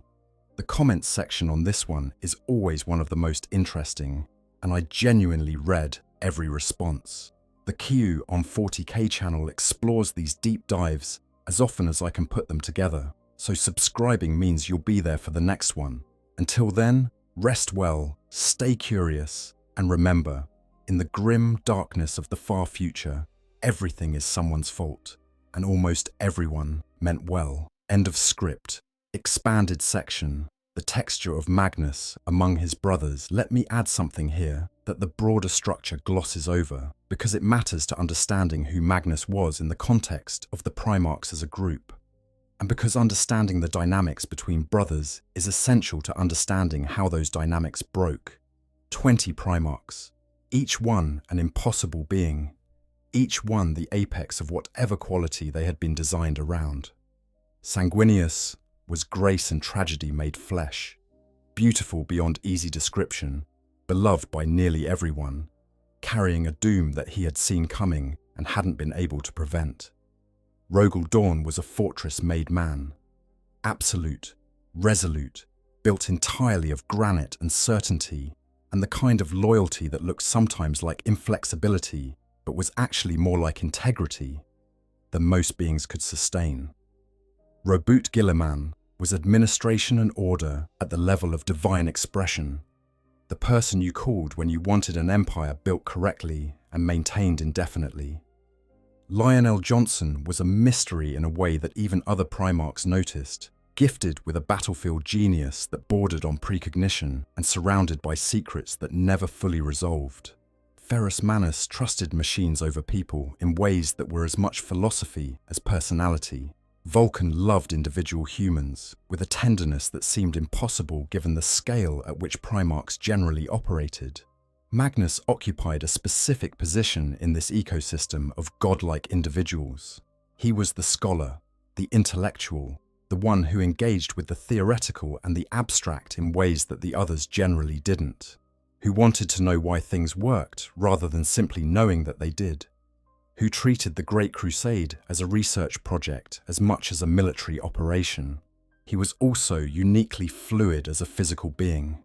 The Emperor and his sons could project their psychic abilities in ways that affected their physical appearance. Many Primarchs were described as seeming larger or more imposing under certain circumstances than their physical measurements could account for. Magnus took this to a different level.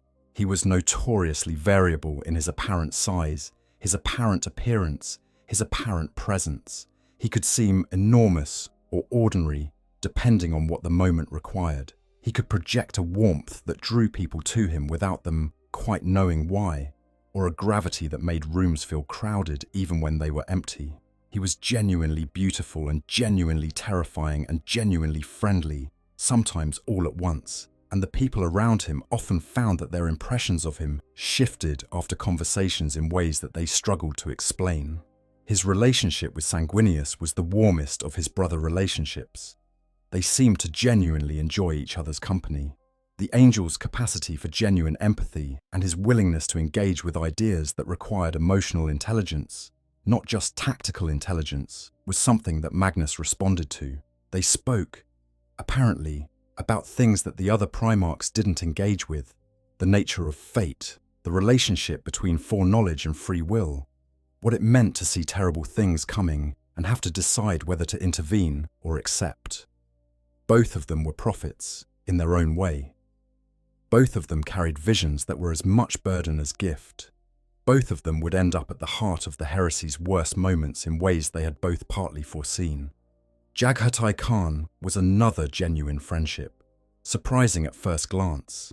The lightning-fast cavalry genius and the contemplative scholar didn't seem like natural allies, but they shared something important. Both of them believed in the pursuit of something beyond mere victory. Khan had a philosophical and spiritual dimension to his martial culture that Magnus respected, and Khan in turn seemed to find Magnus's intellectual intensity bracing rather than exhausting. They argued, apparently, in the best possible way, the kind of arguments where both parties leave having thought better thoughts than they arrived with. The relationship with Horus was more complicated and arguably more important. Horus was the War Master, the eldest, the one who had been the Emperor's companion for longest, and who carried that seniority with a particular kind of authority. Magnus admired him enormously. Horus was, by any measure, extraordinary, commanding, charismatic, tactically brilliant, possessed of a political intelligence that complemented his martial genius in ways that made him genuinely the most capable administrator of the Great Crusade. Magnus could engage with him as an intellectual peer in ways that most of the other Primarchs couldn't quite manage, and Horus seemed to genuinely value what Magnus brought to conversations: the perspective of a mind that operated differently from the battlefield-first orientation that dominated the Primarch's collective identity. When Magnus saw Horus's corruption coming, when he tried to enter his brother's mind during the Davin ritual, and found him already too far gone, the grief in that moment was real. Not just strategic despair about what this meant for the Imperium, personal grief for the loss of a brother he had genuinely respected and cared for, transformed into something unrecognizable by forces that Magnus had spent his entire life warning against. And then there is the question of Lorgar. Lorgar, the word-bearer, the Primarch who became the first truly devoted servant of chaos, who engineered the corruption of Horus, specifically because he had come to believe that the divine was real, and the Emperor's denial of it was the universe's greatest mistake. Magnus and Lorgar had an interesting relationship. They were both scholars of the warp, in their different ways, both men who had looked into the Imperium and drawn different conclusions about what they found there. Magnus pleaded with Lorgar not to pursue the path he was on, told him that the things he was worshipping were dangerous and manipulative and would consume him, tried to pull his brother back with the same sincere concern he had brought to Horus. Lorgar went the other way, and the elaborate mechanism that eventually corrupted Horus was Lorgar's design, executed over years. The patience of a convert who believed absolutely in what he was doing. Magnus was right about Lorgar too. He was right about everything. He just couldn't make anyone listen, and his inability to make them listen partly came from the fact that he had been so insistently right about things for so long that the reflexive response to his certainty was a kind of friction, a pushback from people who had their own certainties and didn't appreciate the implication that his were more reliable. Expanded section, The Emperor's Secret and what it really meant. The Webway project deserves more time than I gave it earlier, because it is genuinely the fulcrum on which the entire story turns. If you want to understand why the Emperor's reaction to Magnus's warning was so catastrophically disproportionate, if you want to understand why the furious father couldn't hear his son's message, even when that message was both true and genuinely urgent, you have to understand what Magnus destroyed. The Emperor had been working on the Webway project since before he made Horus the War Master and retreated to Terra. Possibly for much longer than that. There are hints in the sources that his interest in the Eldar network predated even the Great Crusade, that it was always part of his long game for humanity's future. But the serious work, the actual engineering and construction, had been underway beneath the Imperial Palace for years, protected by psychic wards of extraordinary complexity and maintained by a course of specially trained tech priests called the Unifiers, who had been brought into the project's existence as an absolute secret. The concept itself was almost incomprehensibly ambitious. The Elder Webway was a network of tunnels in the space between reality and the warp, not in the warp itself, but not in normal space either. A kind of interdimensional highway built by the most psychically accomplished species in the galaxy's history, maintained by the spiritual energies of their civilization, and used to travel enormous distances with a speed and safety that made the human method of warp travel look like crossing a river by wading through it, while something large and interested lived in the water. The Eldar's control over the Webway was itself only partial by this era. The Eldar had declined sharply from the heights of their civilization, their species' fall having devastated them in ways that were still rippling through their culture, and sections of the Webway had been abandoned or lost, but the network as a whole was still functional, still vast, still capable of connecting worlds across the galaxy with a reliability and safety that the human navigators who managed warp travel couldn't remotely match. If the Emperor had succeeded in adapting the Webway for human use, the consequences would have been genuinely galaxy-changing. Warp travel, with all its dangers, all its unpredictability, all its demonic encounters and psychic catastrophes, and navigation failures and crew mortality, would have become optional. Navigators would still exist, but they wouldn't be the indispensable monopoly they had been since the Dark Age of technology. The Navy's Nobilite, who charged enormous sums for their services, and whose necessity gave them enormous political leverage over the Imperium's shipping and communication infrastructure, would have found themselves in a suddenly very different position. More importantly, no more Astronomicon, the massive psychic beacon maintained by the Emperor's will from the Golden Throne, powered by 1,000 psychers sacrificed each day to keep it burning brightly enough to be useful. That would have been unnecessary. The routes it guided would have been replaced by the Webway's fixed pathways. The cost in human psychic lives, the constant drain on humanity's most gifted children, the institutional structure around gathering and sacrificing psychers, all of it would have been rendered obsolete by a travel network that didn't require any of that.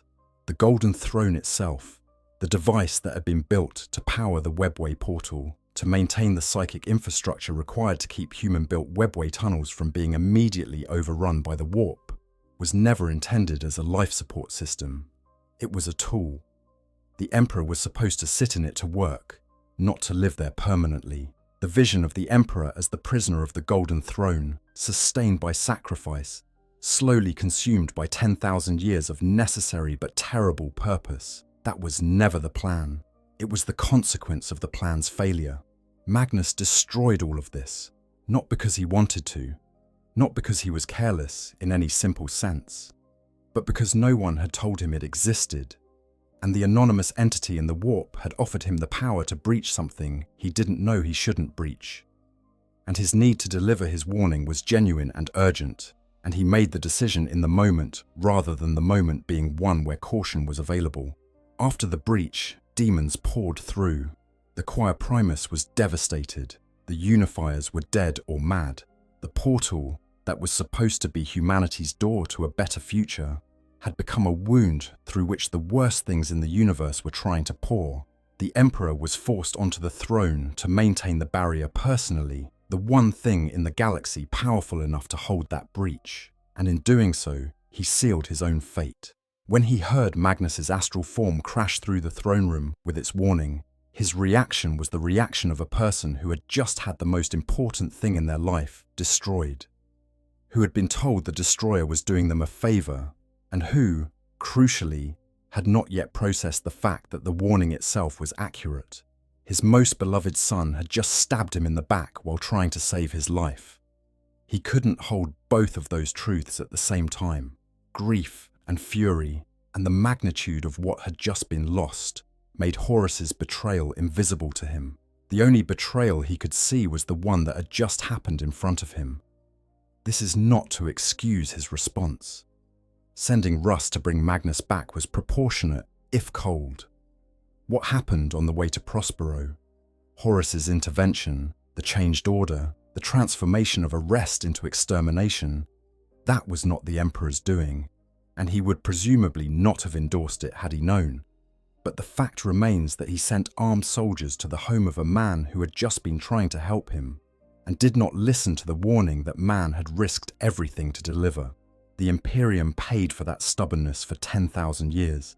Magnus paid for it on Prospero, and Cinch, who had engineered the whole thing, achieved exactly what it needed. The Emperor imprisoned, the Webway project destroyed, the single greatest threat to Chaos's long-term position in the galaxy neutralized before it could come to fruition, using the Emperor's most gifted son as the instrument, making the gift into the wound. The elegance of it, from Cinch's perspective, is genuinely hard to argue with. You have to admire the craftsmanship in the way that you might admire a poison that was tasteless and appeared to be a medicine. Expanded section, the 1,000 suns as they were, what was lost before the rubric, before the heresy, before Nicaea and Prospero and all of it. The 1,000 suns were something genuinely worth spending a moment on. Because part of what makes the tragedy so complete is appreciating what was actually destroyed. They were organized into fellowships, the equivalent of other Legion's companies, but with a structure that reflected their unique nature. Each fellowship was associated with one of the psychic cults that Magnus had established on Prospero, and the warriors in each one practiced a specific discipline of psychic ability alongside their martial training. The Corvidae Fellowship contained the prophets and seers. The Athenian Fellowship held the telepaths.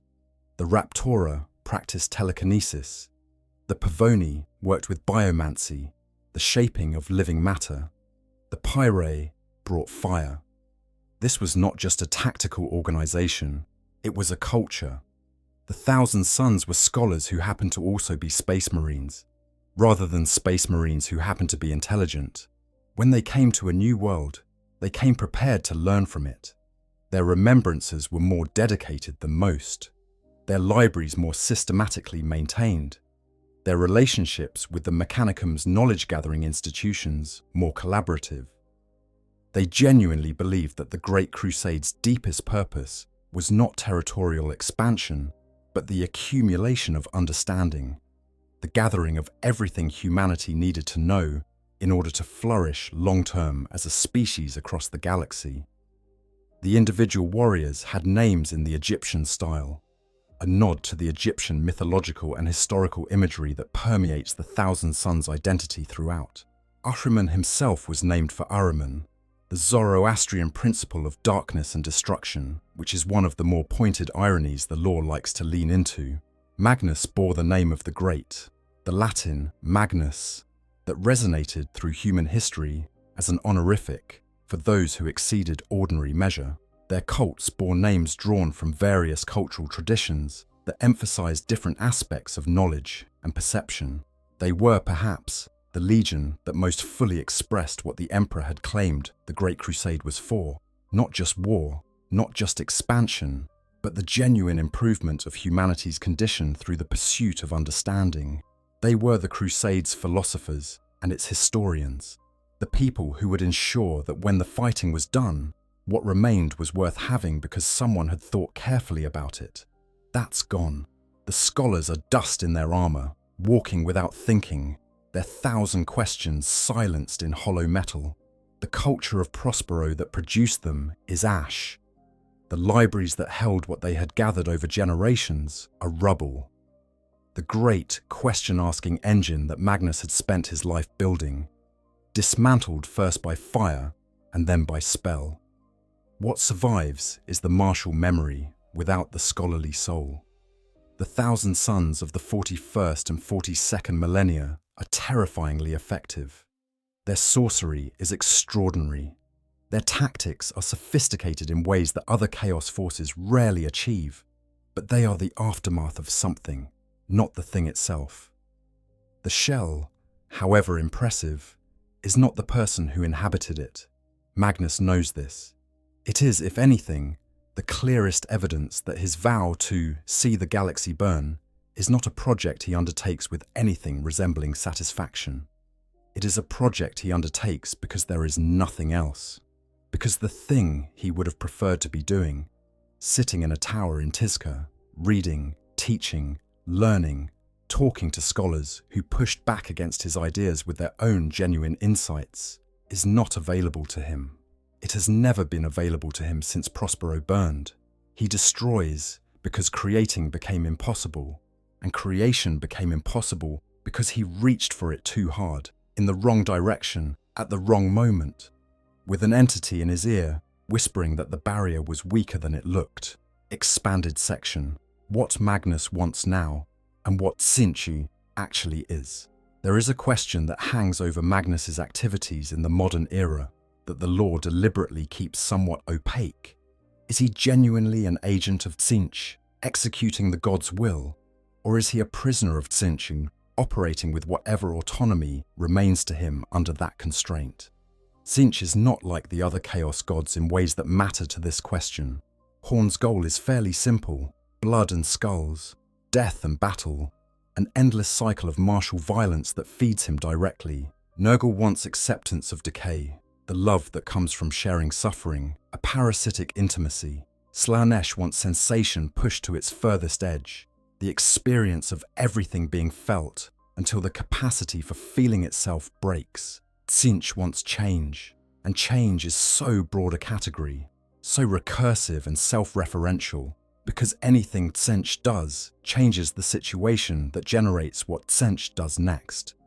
That the god's actual motivations are extraordinarily difficult to pin down. Tzeentch may not want to win, in the conventional sense.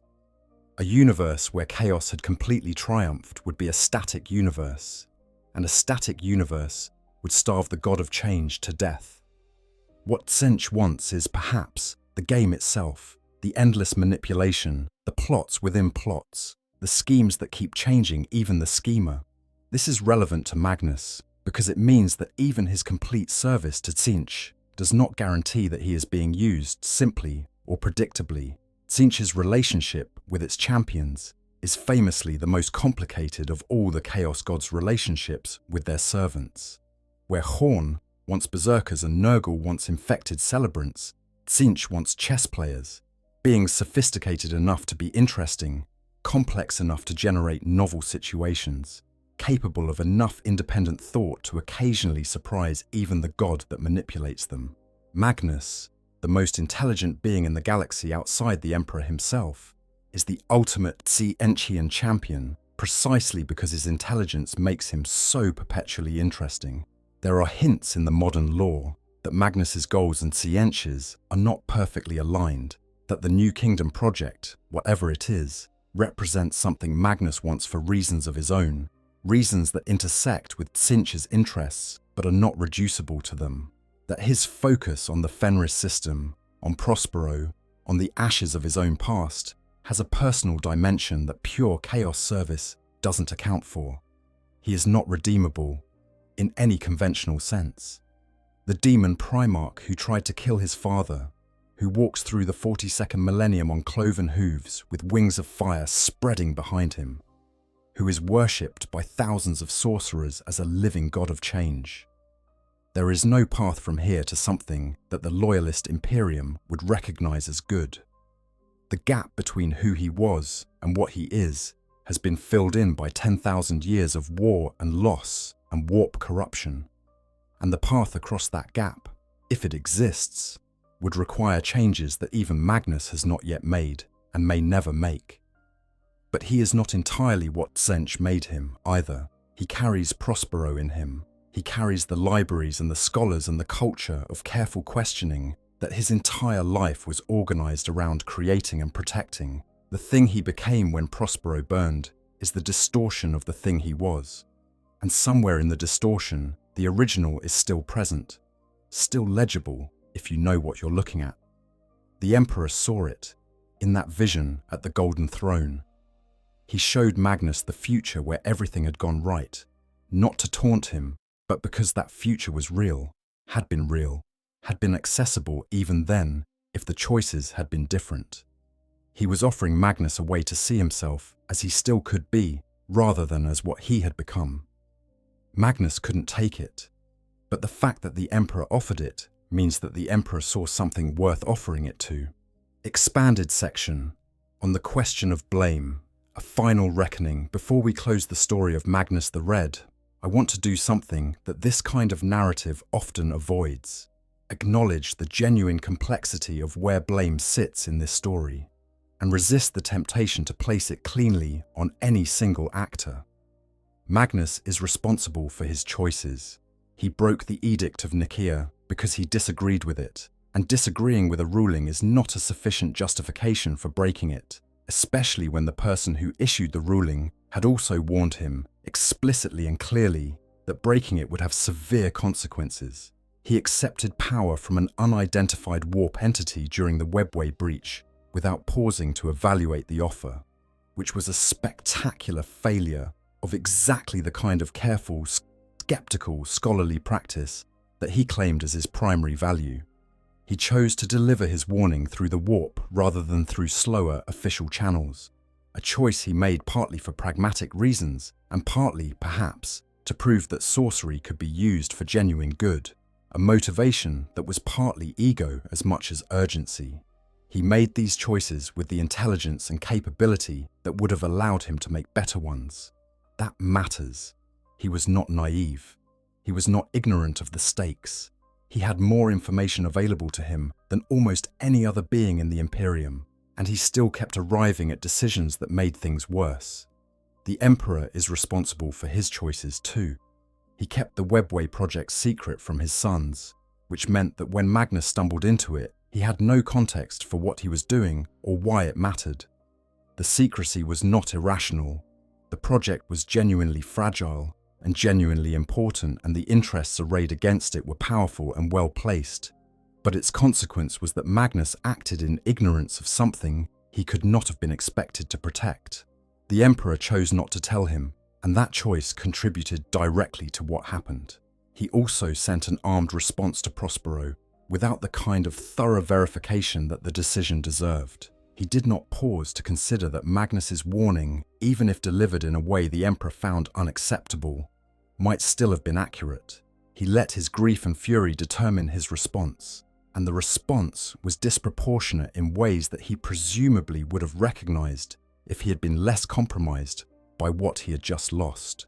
Horus is responsible for changing the orders, for taking a punishment that might have been painful and survivable and transforming it into destruction, for doing so with the specific manipulative intelligence that was his gift and his curse, knowing exactly how to use Russ's existing feelings about Magnus to ensure the order would be followed without question.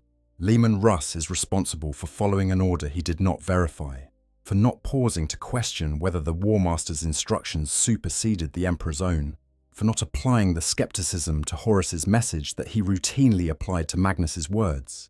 He is culpable in the way that soldiers who follow illegal orders are culpable, not as the architect of the atrocity, but as its instrument, and he knew it afterward. Magnus's parting words, "You have severed an innocent neck," found their mark, and the Space Wolves carried that wound for 1,000 years.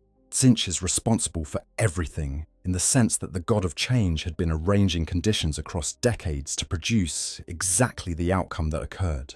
But Tzeentch's responsibility is not the same as any of the other actors' responsibility, because Tzeentch is not a person making choices in a context of limited information and competing pressures.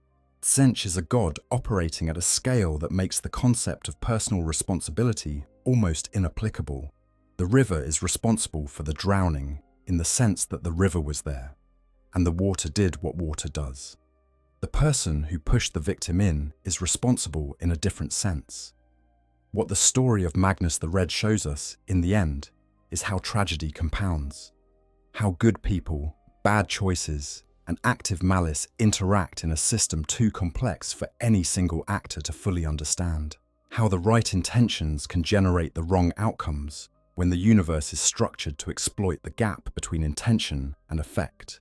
How pride and love and intelligence and fear can all lead, through their own internal logics, to the same terrible place. The Warhammer 40,000 universe is called a grimdark setting, and people sometimes take this to mean that it's nihilistic, that nothing matters, that good intentions are always punished, that the universe has no interest in fairness or meaning. But the story of Magnus isn't nihilistic. It's tragic in the classical sense. Things mattered enormously. The characters cared deeply.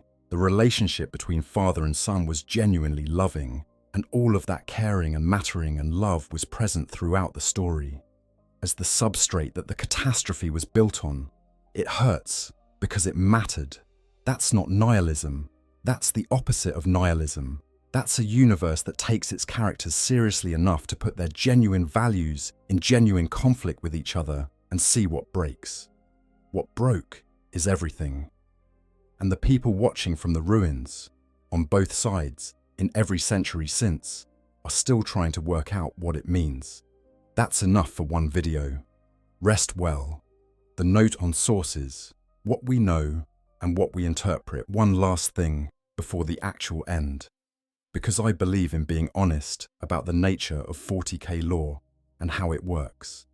The primary sources for Magnus's story are Graham McNeill's novel 1,000 Suns, which is widely considered one of the finest Horus Heresy novels in the entire series, and its companion piece Prospero Burns by Dan Abnett, which tells the same events from the Space Wolves' perspective. These are excellent books. They're the canonical bedrock for Magnus and the 1,000 Suns in the Heresy period, and if you haven't read them, they're very much worth your time.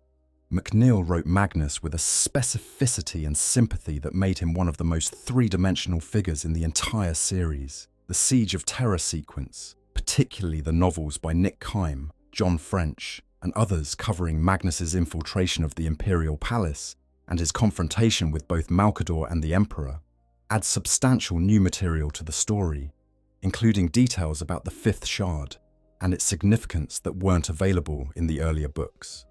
These novels were written significantly later and represent newer canonical additions to the story, which is why different sources give slightly different versions of certain events. The 40K setting has been developed by multiple authors over decades, and some details shift depending on which novel you're looking at.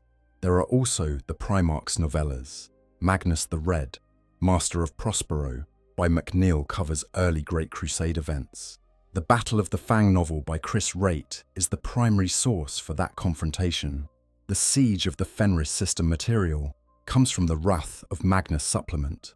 Where I have presented something as established fact, I am confident it is consistent with at least one canonical source. Where I have speculated or offered interpretive framing, particularly in the sections on Sinch's motivations and on the question of blame. I have tried to signal this through language choices. The lore is rich enough that it supports many different interpretations, and the best lore commentary acknowledges that. The Thousand Sons are still out there. Magnus is still out there. The story is, in the deepest sense, ongoing, and there will be more to tell. A closing reflection on Prospero. It's easy, in following the arc of Magnus's trajectory through disaster after disaster, to lose sight of the beginning, to let Prospero become just a name, just the place that burned, just the setting for one of the heresy's most dramatic sequences. But Prospero was real, in the way fictional things can be real. It was a city of libraries in a world of psychics, built by people who had been persecuted everywhere else, and chose to build something better in the only place they could reach. It was a monument to the idea that knowledge, carefully gathered and rigorously examined and honestly shared, was worth building a civilization around. That the examined life, the Socratic tradition, the Platonic quest for understanding, the scholar's fundamental conviction that not knowing is the first step toward knowing, was not just personally valuable, but collectively essential. The people of Prospero were not naive about the dangers of what they worked with. They had good reason, better than almost anyone, to understand that psychic power was not safe. Their entire culture was organized around making it as safe as possible. They knew the warp was dangerous. They chose to engage with it carefully rather than avoid it entirely, because the alternative was to live in permanent fear of something that was, whether they engaged with it or not, real and present and affecting them. Magnus inherited this ethos. He expanded it. He brought it into the Great Crusade as a gift, or tried to. Here is what we can learn from the universe that the Crusade is bringing under a single banner. Here is the knowledge. Here is the framework. Here is the approach that lets us grow rather than simply conquer. The Imperium of man, in the 40th and 41st millennia, is not a civilization that produces many libraries.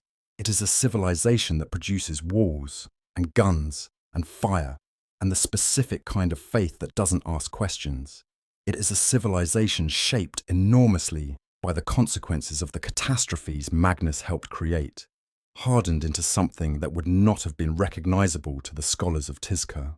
I hope you guys enjoyed the story. Make sure to hit the subscribe, like, share button, whatever you want. Give me some feedback if there's any.